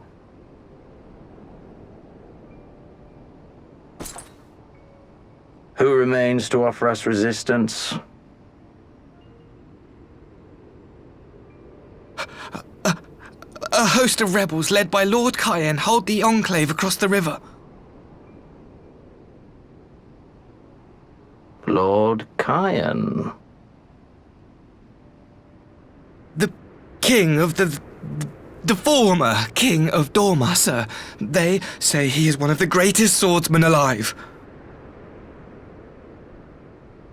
Is that what they say?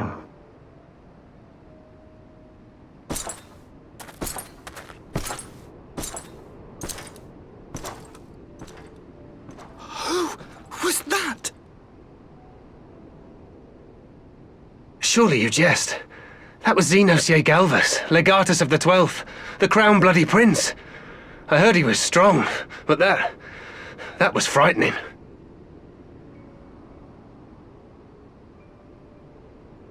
That was Lord Xenos.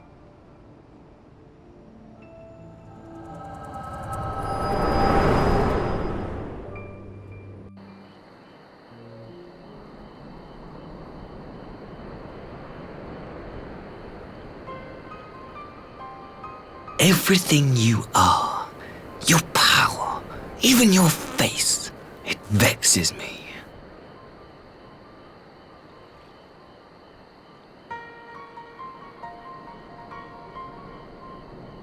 Go on.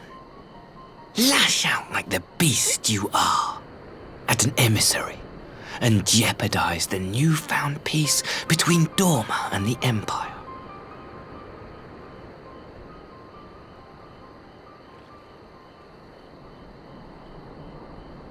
My lord was destined to lead us unto a glorious new age. Your light is nothing to his radiance.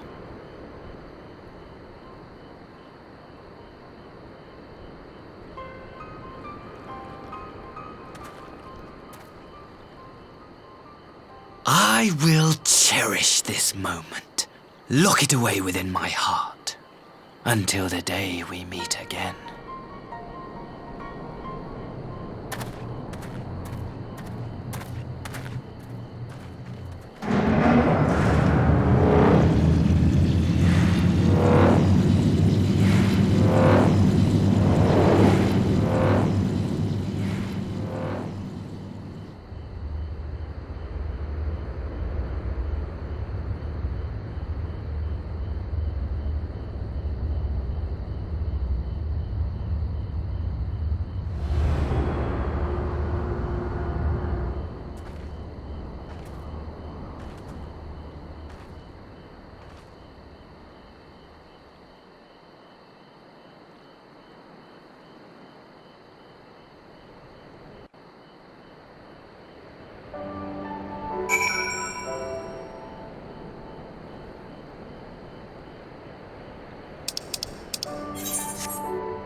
You look troubled, my friend. Was it something he said?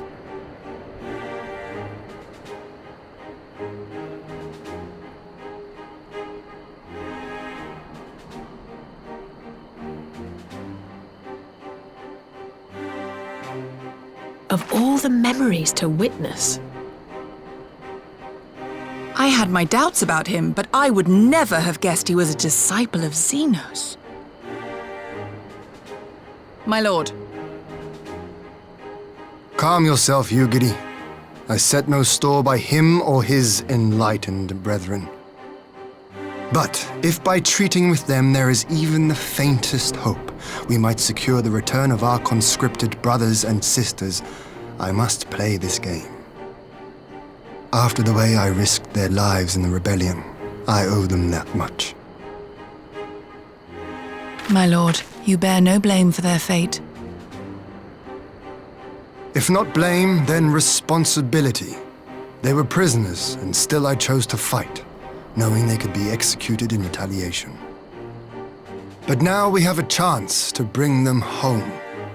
If it means bargaining with a monster, so be it. My lord. Besides, I think he likes me, which is more than some can say.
Can you truly remember nothing?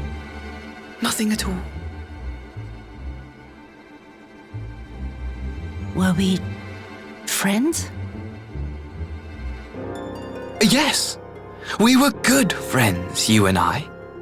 In fact, I've brought you a gift.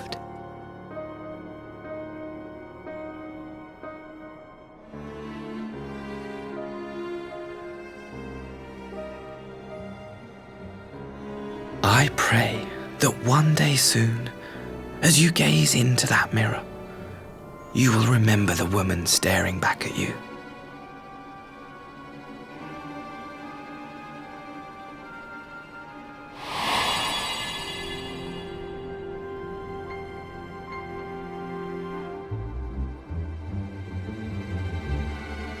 It's so pretty. Who are you? Who are you?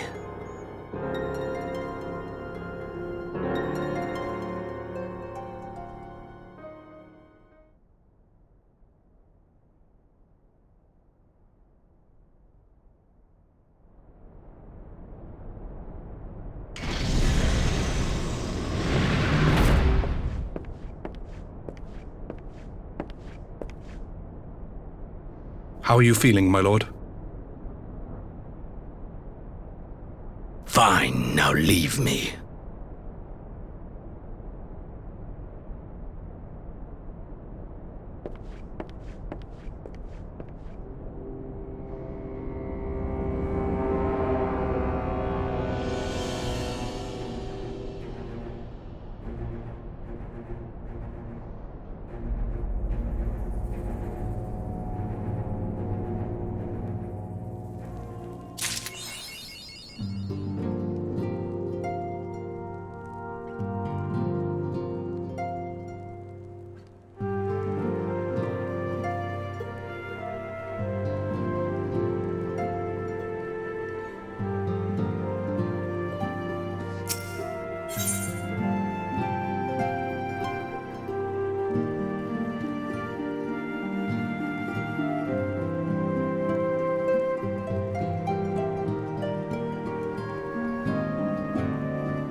Open wide now.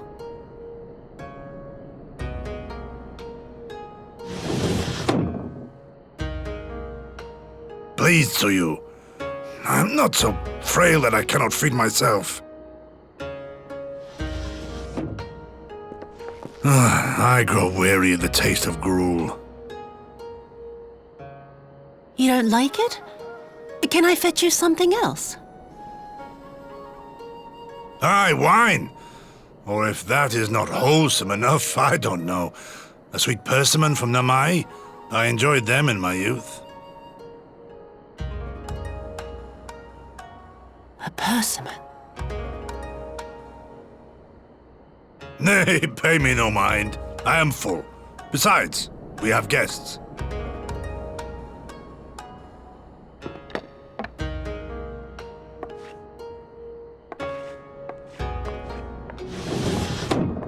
I hope we are not interrupting your meal. We had heard you were confined to bed and thought you might welcome some visitors. Confined to... a gross exaggeration. A trifle drained from my exertions, perhaps, but with a little rest, I shall be fighting fit again in no time.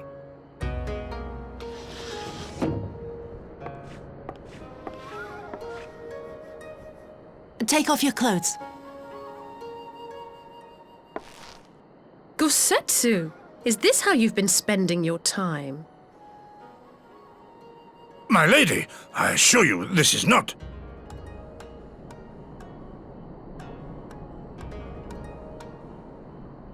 Off with them! We need to wash you. You stink!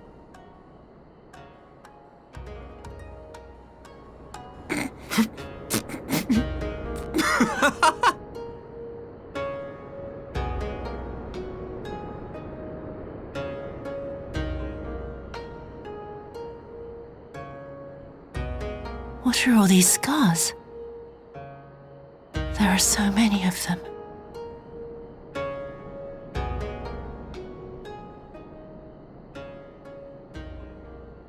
A life of battle will leave its mark upon a man.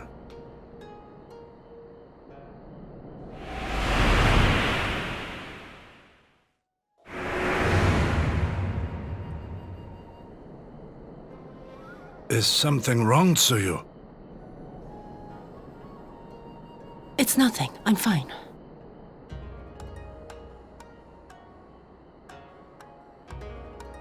But leave me be, woman! I will not be fussed over like some newborn babe.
Greetings. Might I have one of your... Wait! Please! I only wanted a persimmon!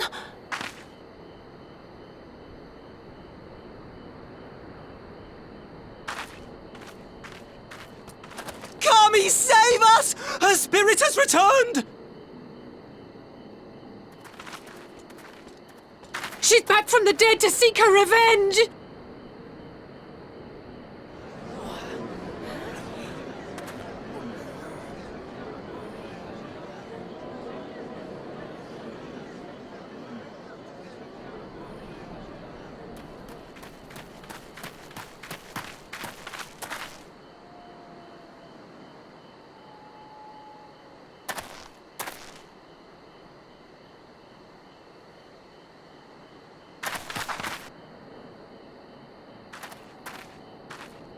It can't be.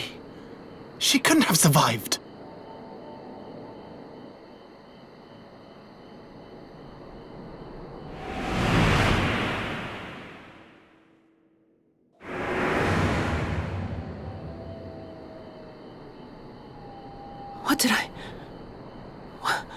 What did I do? As if you don't know! Good people of Namai, be at ease, I pray you. You have naught to fear.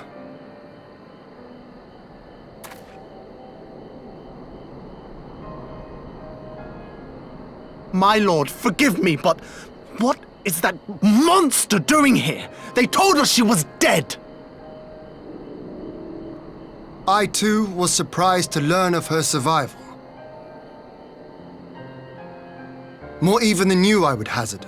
'Twas I who cut her down, I who left her to her fate. But it would seem the Kami had other plans. By some miracle, both she and Gosetsu were spared when the keep collapsed, though Yotsugu's preservation came at the cost of her memory. You're saying she's forgotten? Forgotten everything she's done? Lies! Lies! My lord, she would say anything to escape punishment! What does it matter? We have not forgotten her crimes, and we demand justice! I beg of you, Lord Hien, draw your blade and rid us of this canker!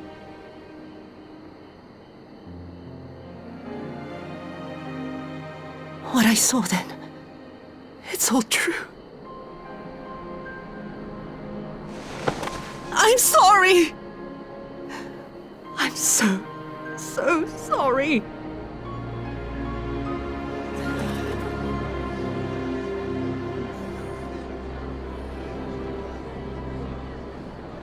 You're sorry? And what? We're supposed to forgive you!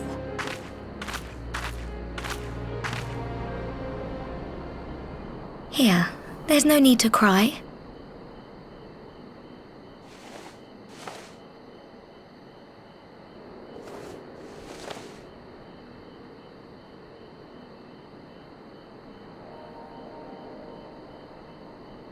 Can't you see how scared she is?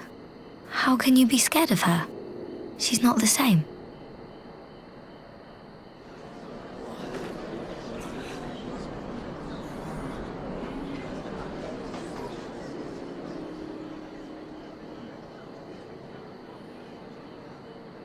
Until such time as her memories return, this woman shall be known as Tsuyu and treated as a citizen of Doma.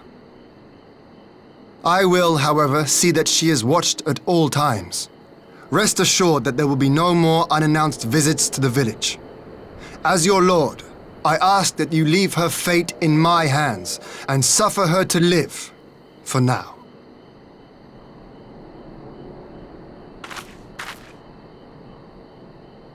Please, Issei.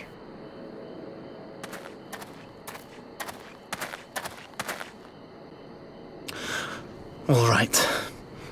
I'll keep my peace.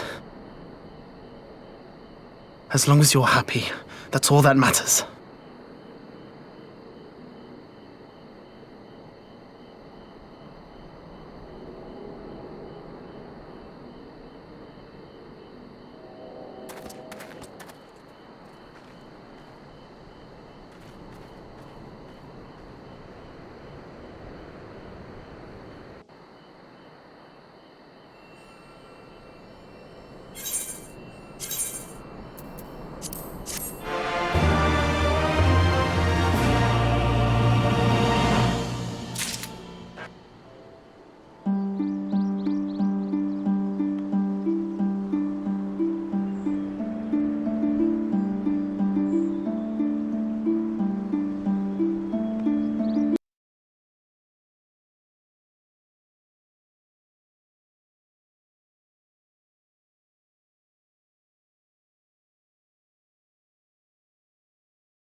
What a pleasure it is to see you once more, Lord Hien. Not to mention my dear sister.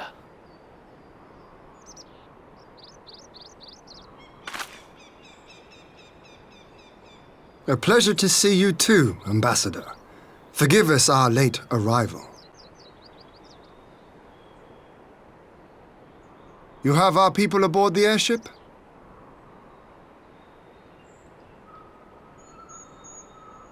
Exactly as agreed. We would leave you in no doubt as to the purity of our intentions. I dare say it was the selfsame spirit of cooperation which prompted you to bring Yotsuyu here today. Indeed. Before excluding her from the exchange, I thought it only fair that you see her condition for yourself. Physically, she is in fine health, but her mind is unchanged.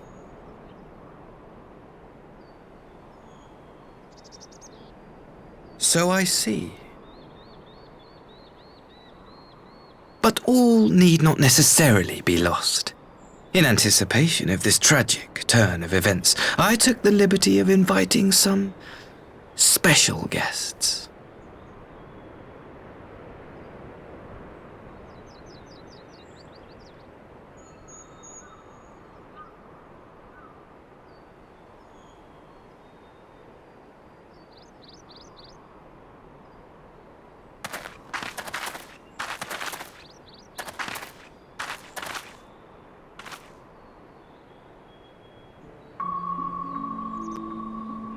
Ah, Yotsuyu.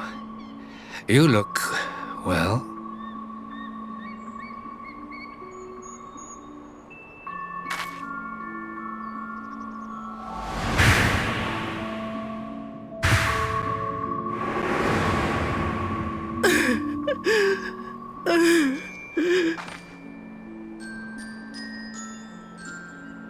Of all the people.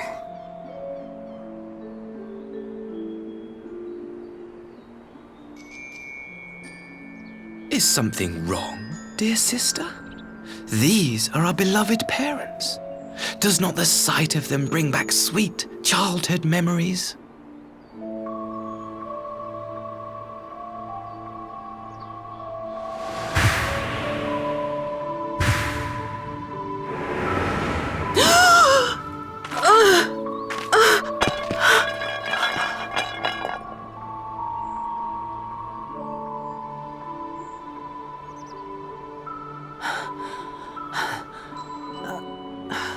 Gosetsu. I have to take this to Gosetsu.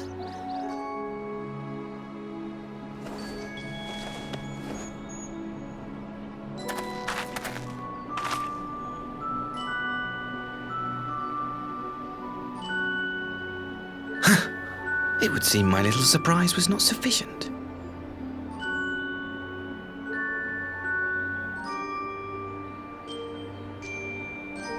You needn't glare at me so, Lord Hien. I merely did what any loving son would do for his family. Lest you doubt, I am content to leave the acting viceroy in your care. Pray, treat her as you would any daughter of Dorma.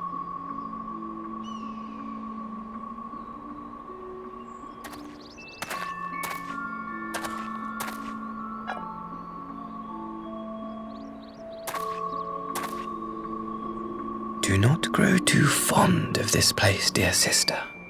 You will come back to us ere long.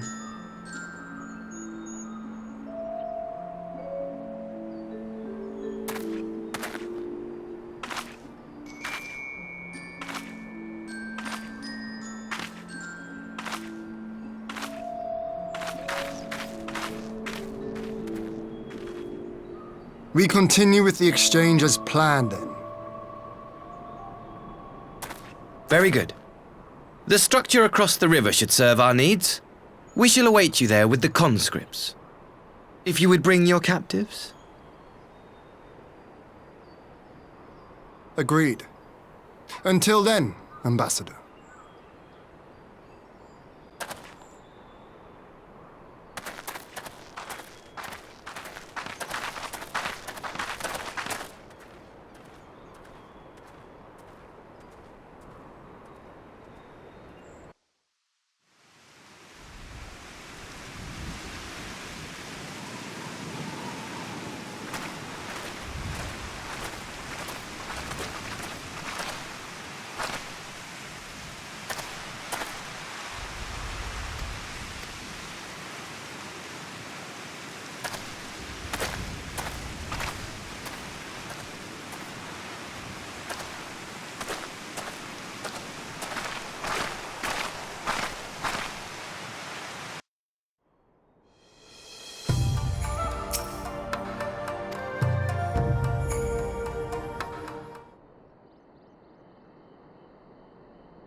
Yosetsu, are you awake?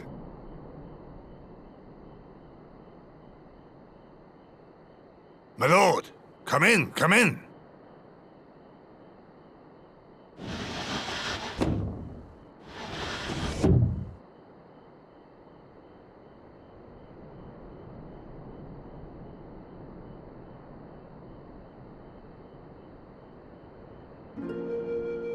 When Tsuyu returned, her eyes were red from weeping.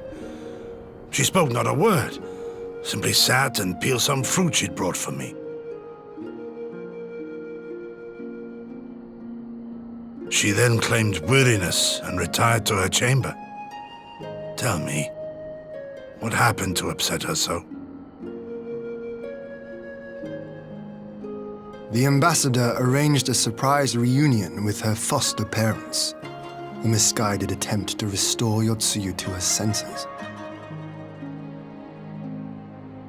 It was plain their presence caused her great distress, but she seemed otherwise unaffected. Yotsuyu was mistreated as a child, was she not? It was a cruel trick to use her tormentors like that, knowing the pain it could cause.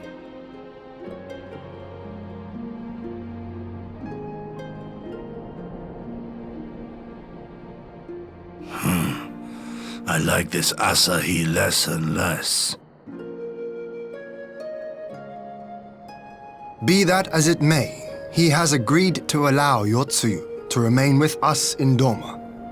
Our primary concern now is to hand over the prisoners without incident and bring our people safely home. There was one other detail at the meeting which caught my attention. I assume you all noticed the rather suspect crates within the castrum. The Imperials were quick to retrieve them afterwards, but I wonder...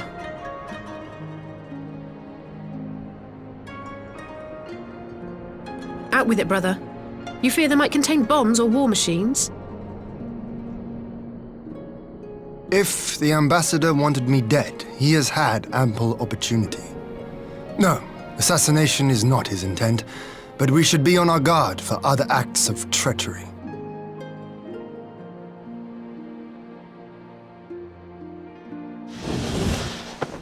My lord! Forgive me, but the Lady Yotsuyu, she's gone! Gone? I beg your pardons, my lords. I was certain she'd fallen asleep. No, the responsibility is mine. 'Twas I who gave her a room instead of a cell. She may simply have wandered outside.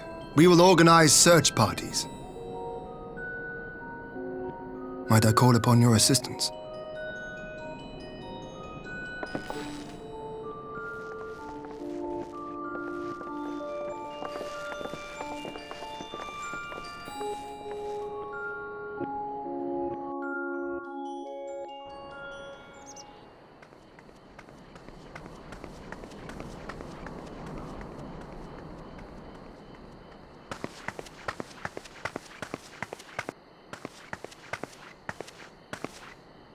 Help!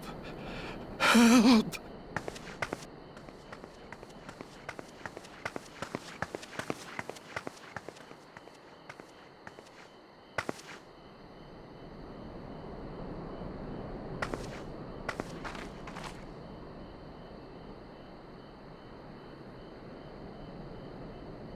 Help! Help me!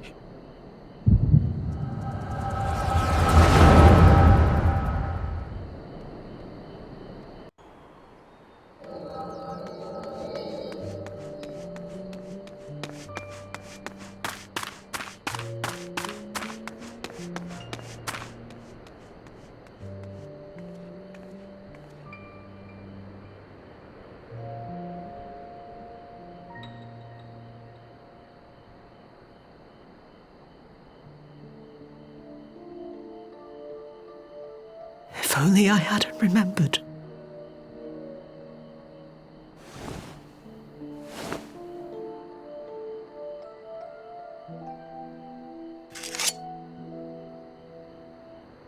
He should hate me.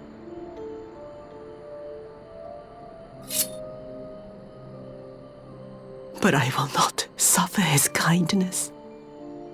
Not after what I did to him.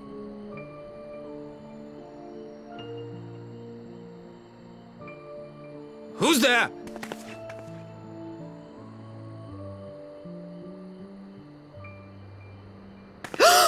Oh, it's you. What are you doing out here in the dark?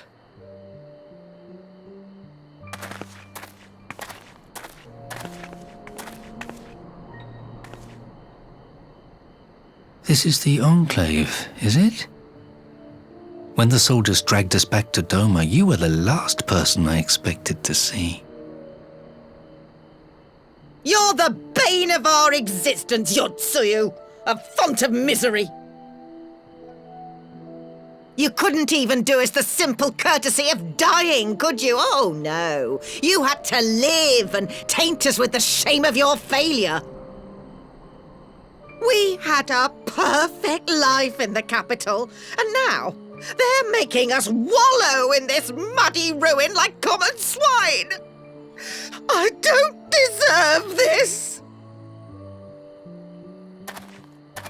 Now, dear, that'll do. There seems little point in berating the girl when she scarcely remembers her own name. Our time would be better spent contemplating how we're to survive this unhappy predicament.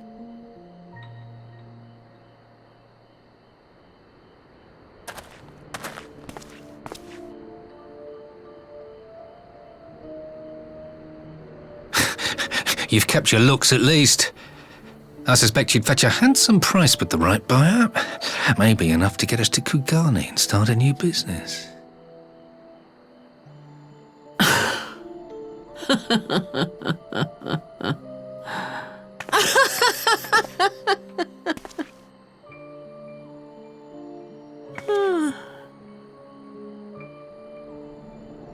Ah, my beloved parents.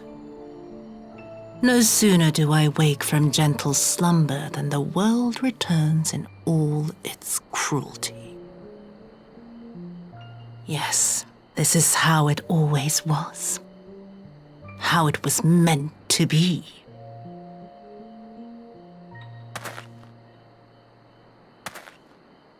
Very well.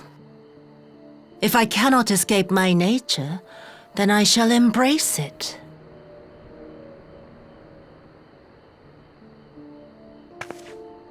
To the very depths I have sunk, my soul steeped in spite and rotten to the core. The self-righteous hide behind justice, but I need no such mask. Father, Mother, was it not you who made me into this monster? Who taught me the truth of this miserable world? For years I knew naught but the taste of pain and humiliation. But the time has come to savor my vengeance against Doma.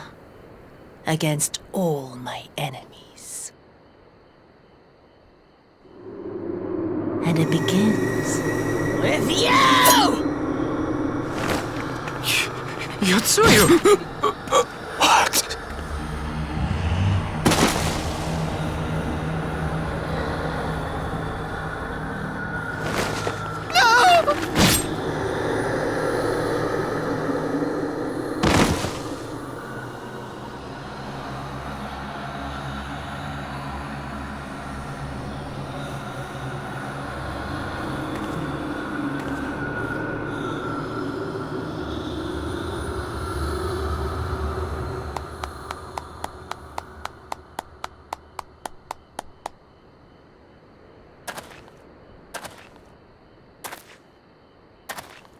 Well done, dear sister.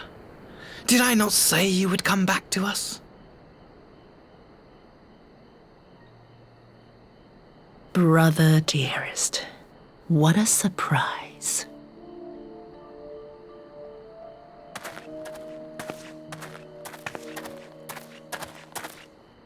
You always were a cold-blooded little worm.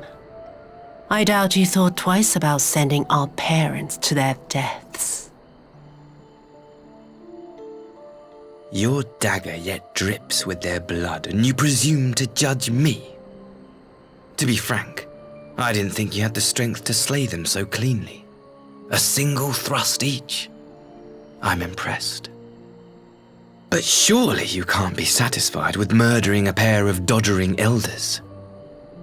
You yearn for a deeper vengeance, and the power to see it through.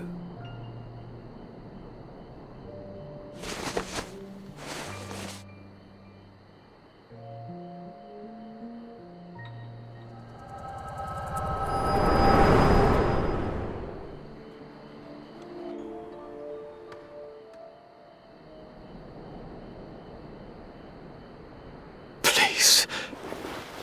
I don't want to die.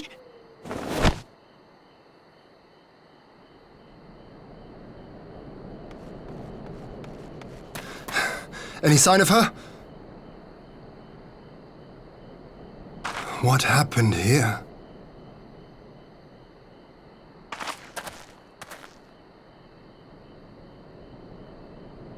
I knew what would happen if she recovered. And still, I did nothing. You say she left with her brother? Whatever he wants with her, he was willing to pay for it with his parents' lives. But this is neither the time nor the place. We must gather the others.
At last, the hour has come. The conclusion to these negotiations will mark a new beginning for Dorma and the Empire. A first step on the road to peaceful coexistence. Indeed. We are ready to proceed with the exchange when you are. Forgive my curiosity, Ambassador, but is there a purpose to these containers you bring with you? Oh, the supply crates. They are filled with materials we hoped might be of use in Dorma's restoration. I meant to gift them to you at our last meeting, but we had so much else to discuss. How very generous. I confess I had not expected such compassion, welcome though it is. But then I was also surprised by the news that one of our captives had delivered herself into your custody ahead of time. A minor discrepancy I shall overlook in the spirit of the occasion. Are you perhaps referring to me, Lord Hien?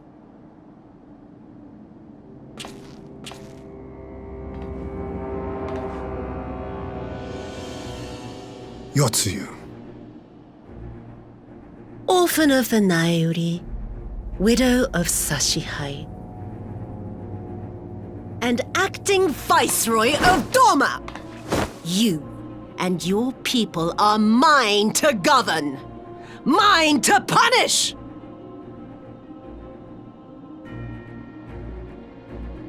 Well, well. It would seem your shattered mind is mended. As per our agreement with the Ambassador, you are free to return with him to the Empire. Your authority as acting Viceroy, however, is no longer recognized here.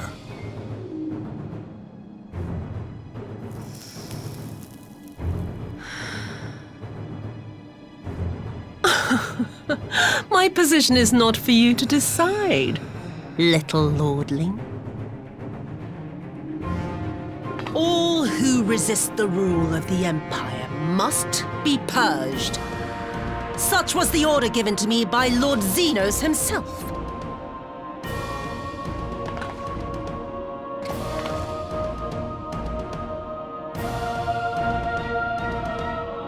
I will reign here in this putrid, pestilent swamp until the last of you has been broken.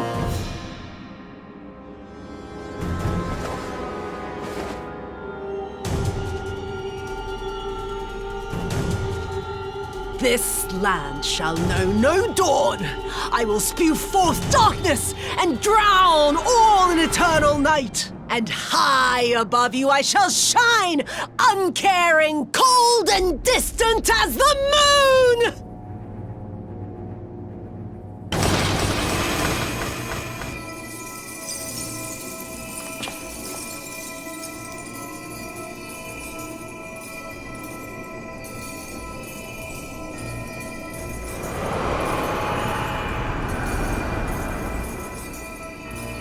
What has she done?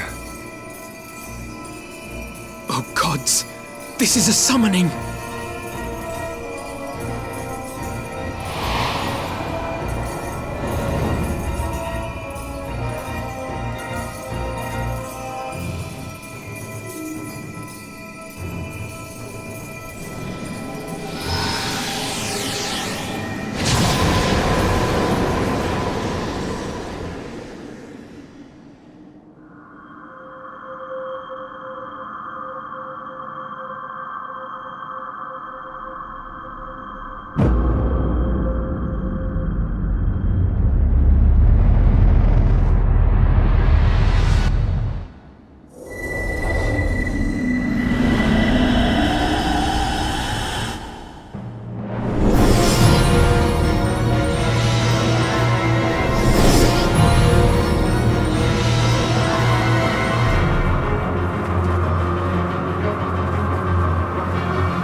A Dorman citizen has called forth an icon in direct violation of our primary agreement. The negotiations have failed.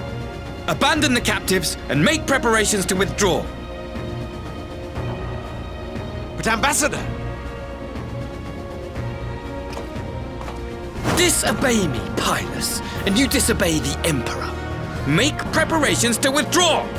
Now!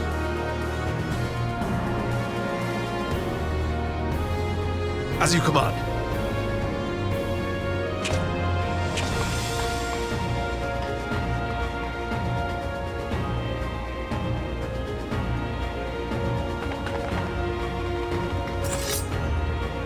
My lord, you must fall back! You ask me to run?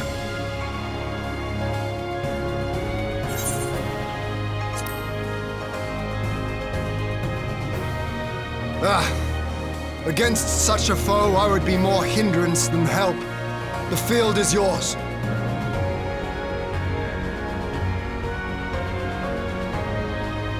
We will withdraw, but not without our countrymen. I want every soul accounted for. Every soul! My lord.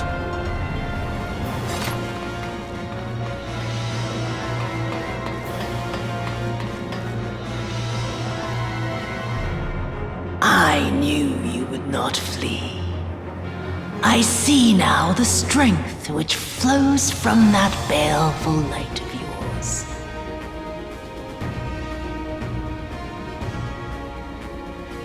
But I am become Tsukuyomi, goddess of the moon and divinity of night.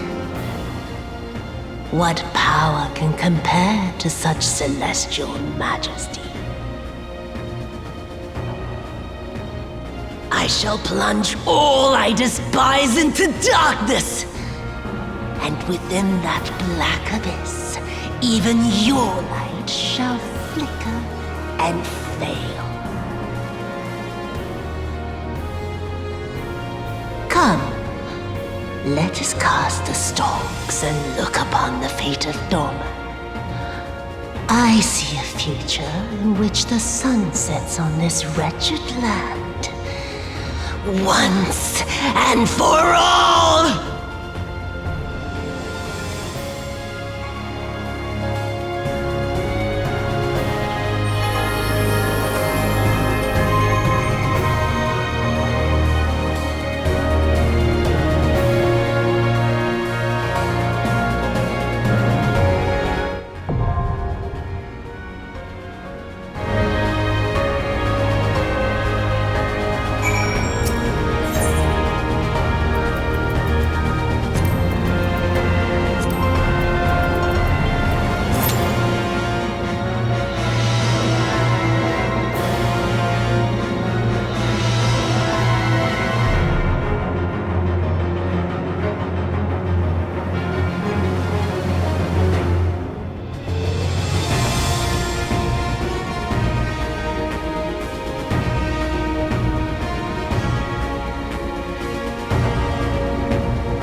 swift night, I shall prevail!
You really must learn to finish the job.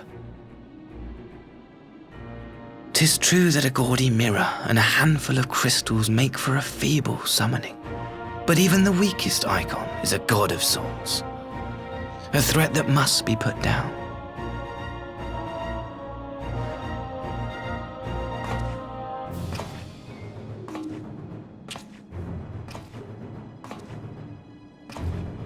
My! Such hostility! These beings are the sworn enemies of the Empire. I merely did my duty as an Imperial officer. Will you surrender to anger then? Slay an anointed emissary to avenge a fallen foe? Ha! You cannot, of course! To do so would burn the bridges we have labored so hard to build. Oh, but I'm forgetting. They're already ash. This doorman woman has seen to that. The Empire cannot ally itself with any nation that refuses to renounce summoning. I believe I was most clear on that point.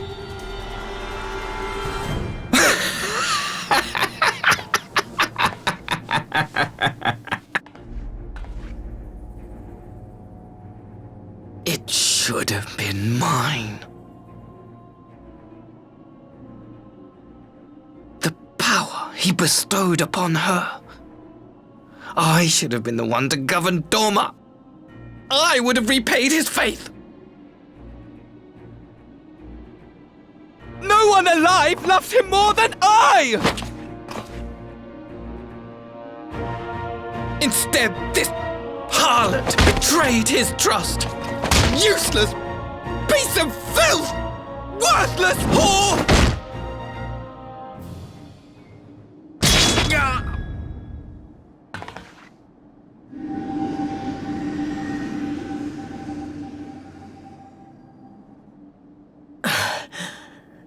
Thank you, dear brother, for this precious gift. Vengeance.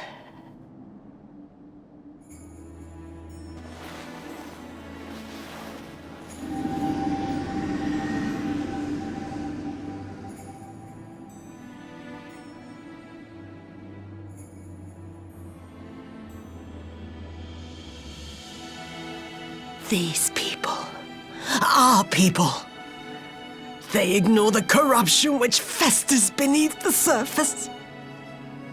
Cast aside that which is dirty and broken. Speak not of things which would disrupt their dreary little lives.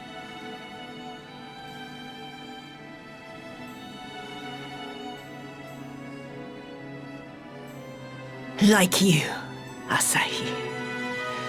Always pretending not to see. You were the first. The first I swore to kill.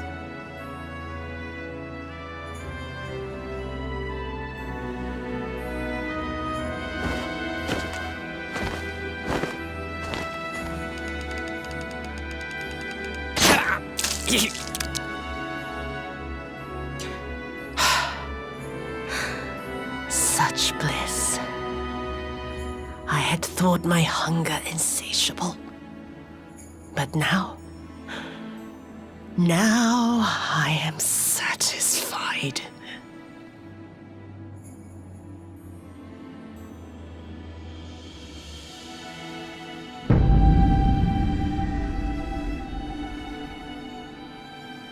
You should feel honored, dear brother.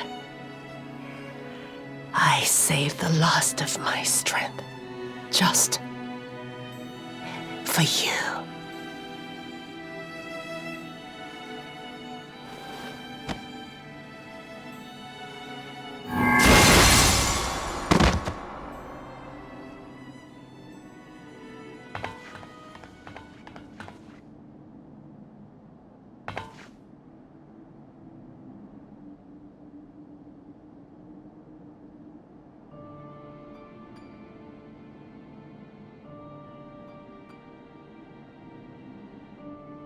What's the matter?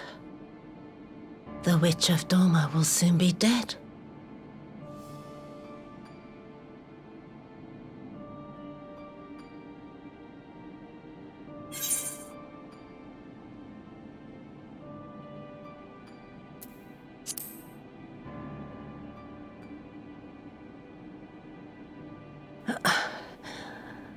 Her happiness was never to be. Not in this world.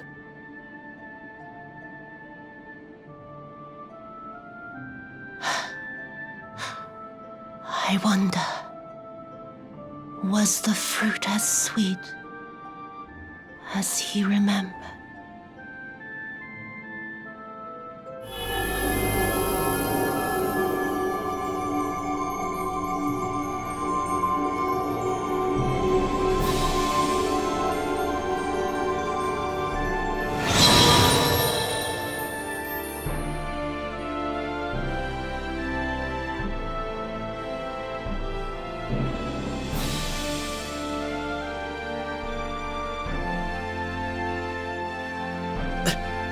Lord Xenos!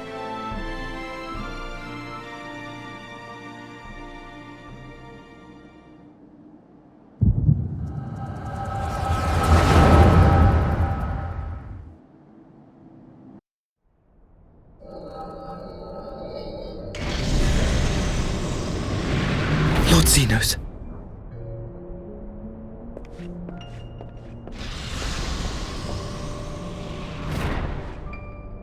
I am at your disposal.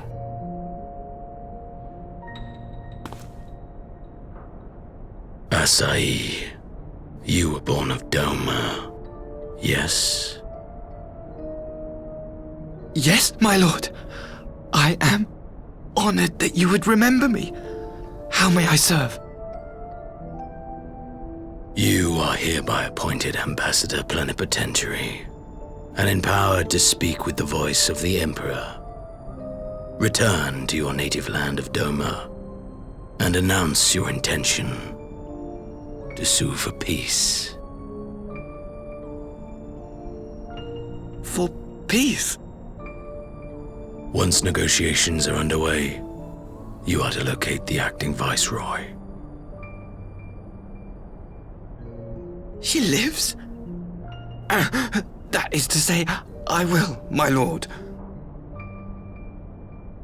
When you have found her, you will initiate a ritual to call forth an icon. I will instruct you in the necessary steps. Yotsuyu's faith is unreliable, but as a child raised to believe in the Kami, she will serve as a vessel for one of the Kojin's gods. She need only wish it to be so.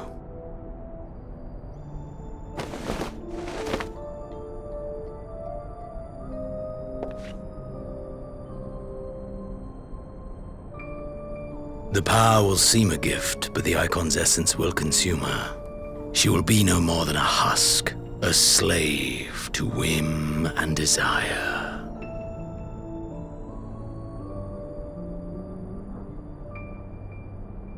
My lord, ever since the day you saw fit to save my miserable life, I have dreamed of repaying your benevolence. Upon my honor, I swear to devote myself wholly to your service. All that you command will be done, no matter the cost. But I fear the subtleties of your plan yet elude me. From the reports I have heard, the champion who aids the Doman resistance would make short work of a single icon.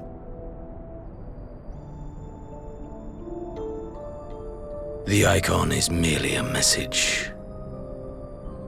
The pacifist teachings of the populares spread through this city like a plague.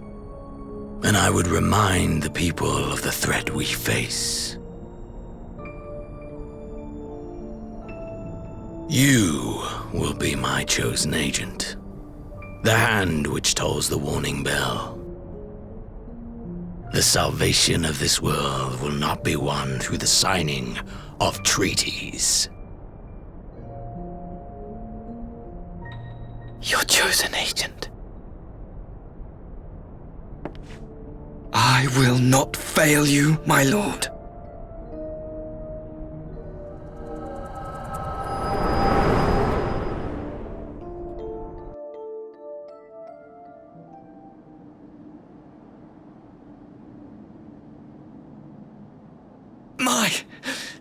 My master, Lord Xenos, he will come for you.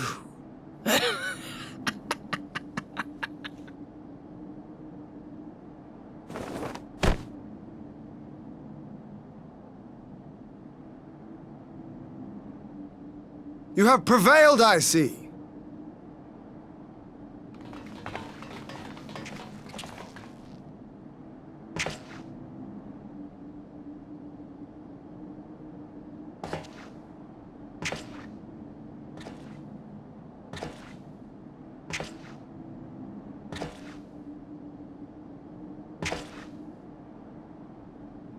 She is gone? Wherefore did the Kami spare us, only to inflict this pain?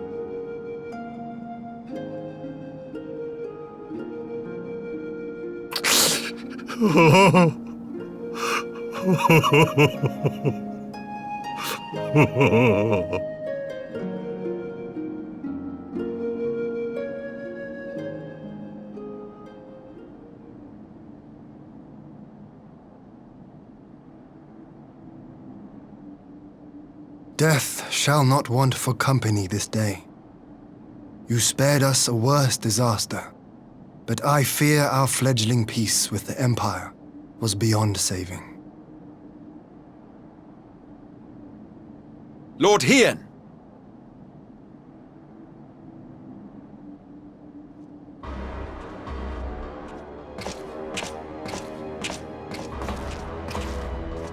Maxima, is it not? I assumed you long fled. I entertain thoughts of escape even now, but our negotiations have yet to reach a satisfying conclusion. The ambassador insisted that the summoning spelled an end to our mission here, but it seemed to me there was more to the tale.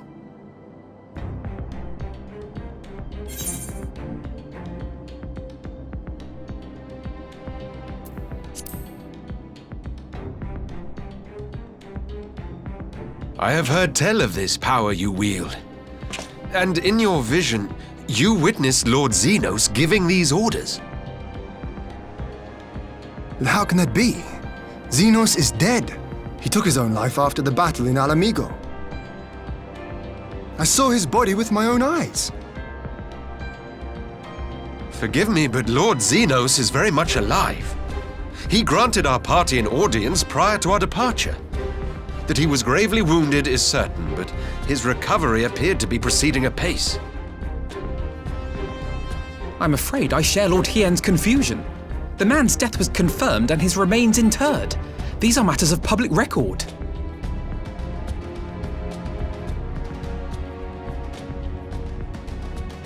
I have no doubt you believe what you say. But what then is the explanation? That an impostor has infiltrated the innermost circle of the Imperial Court. The idea is inconceivable, absurd, but worthy of investigation nonetheless. Our movement can ill afford to have a highly placed pretender undermining our efforts. Your efforts may yet bear fruit. Tell me, what is to become of our prisoner exchange? Though we have already taken custody of our conscripts, we have yet to release your Imperial comrades. Do you still intend to collect them? Yes. As the late ambassador's second in command, it falls to me to speak on the Empire's behalf. And I'm happy to confirm our intent to proceed according to the original agreement. Then let us be about it. 'Twould be a pity to abandon such a promising beginning. Indeed. You have my thanks, Lord Hied. As soon as our people are secure aboard our airship, we shall depart straightways for Garlemald. Tread lightly, Pylus. I sense treachery awaits you there.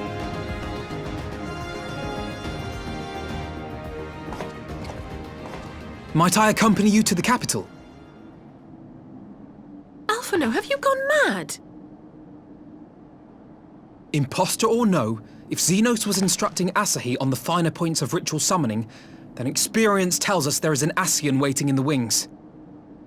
Without our knowledge and expertise, our new friends will be hard-pressed to contend with a foe for whom death is but a minor inconvenience. They need our help. Were you indeed willing to share your knowledge of this enemy, we would not shun your counsel. You truly mean to do this? In full knowledge of the danger? I have seen the Warrior of Light risk her life on countless occasions. Next to her, I'm scarce more than a distraction on the battlefield.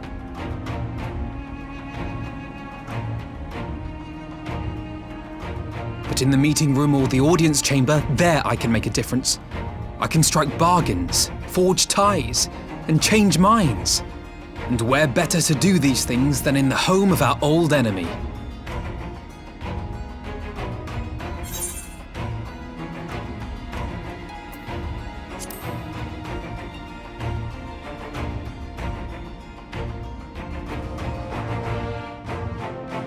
Tis not for me to stop you, but I would have you consider an alternative arrangement. Rather than braving the Empire as a simple traveler, go forth as an emissary of Doma. Such a position should offer you some measure of protection.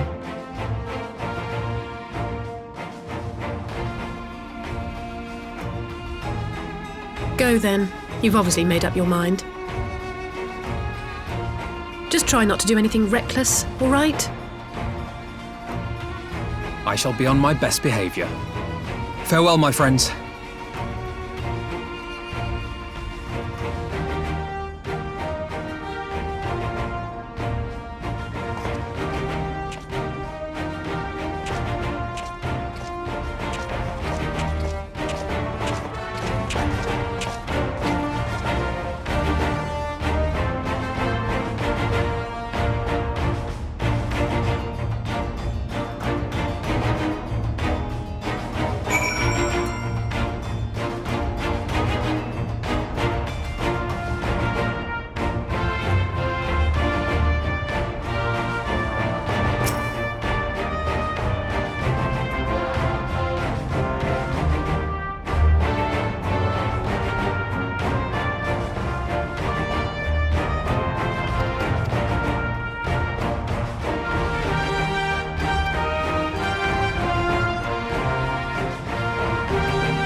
How often have I imagined this moment?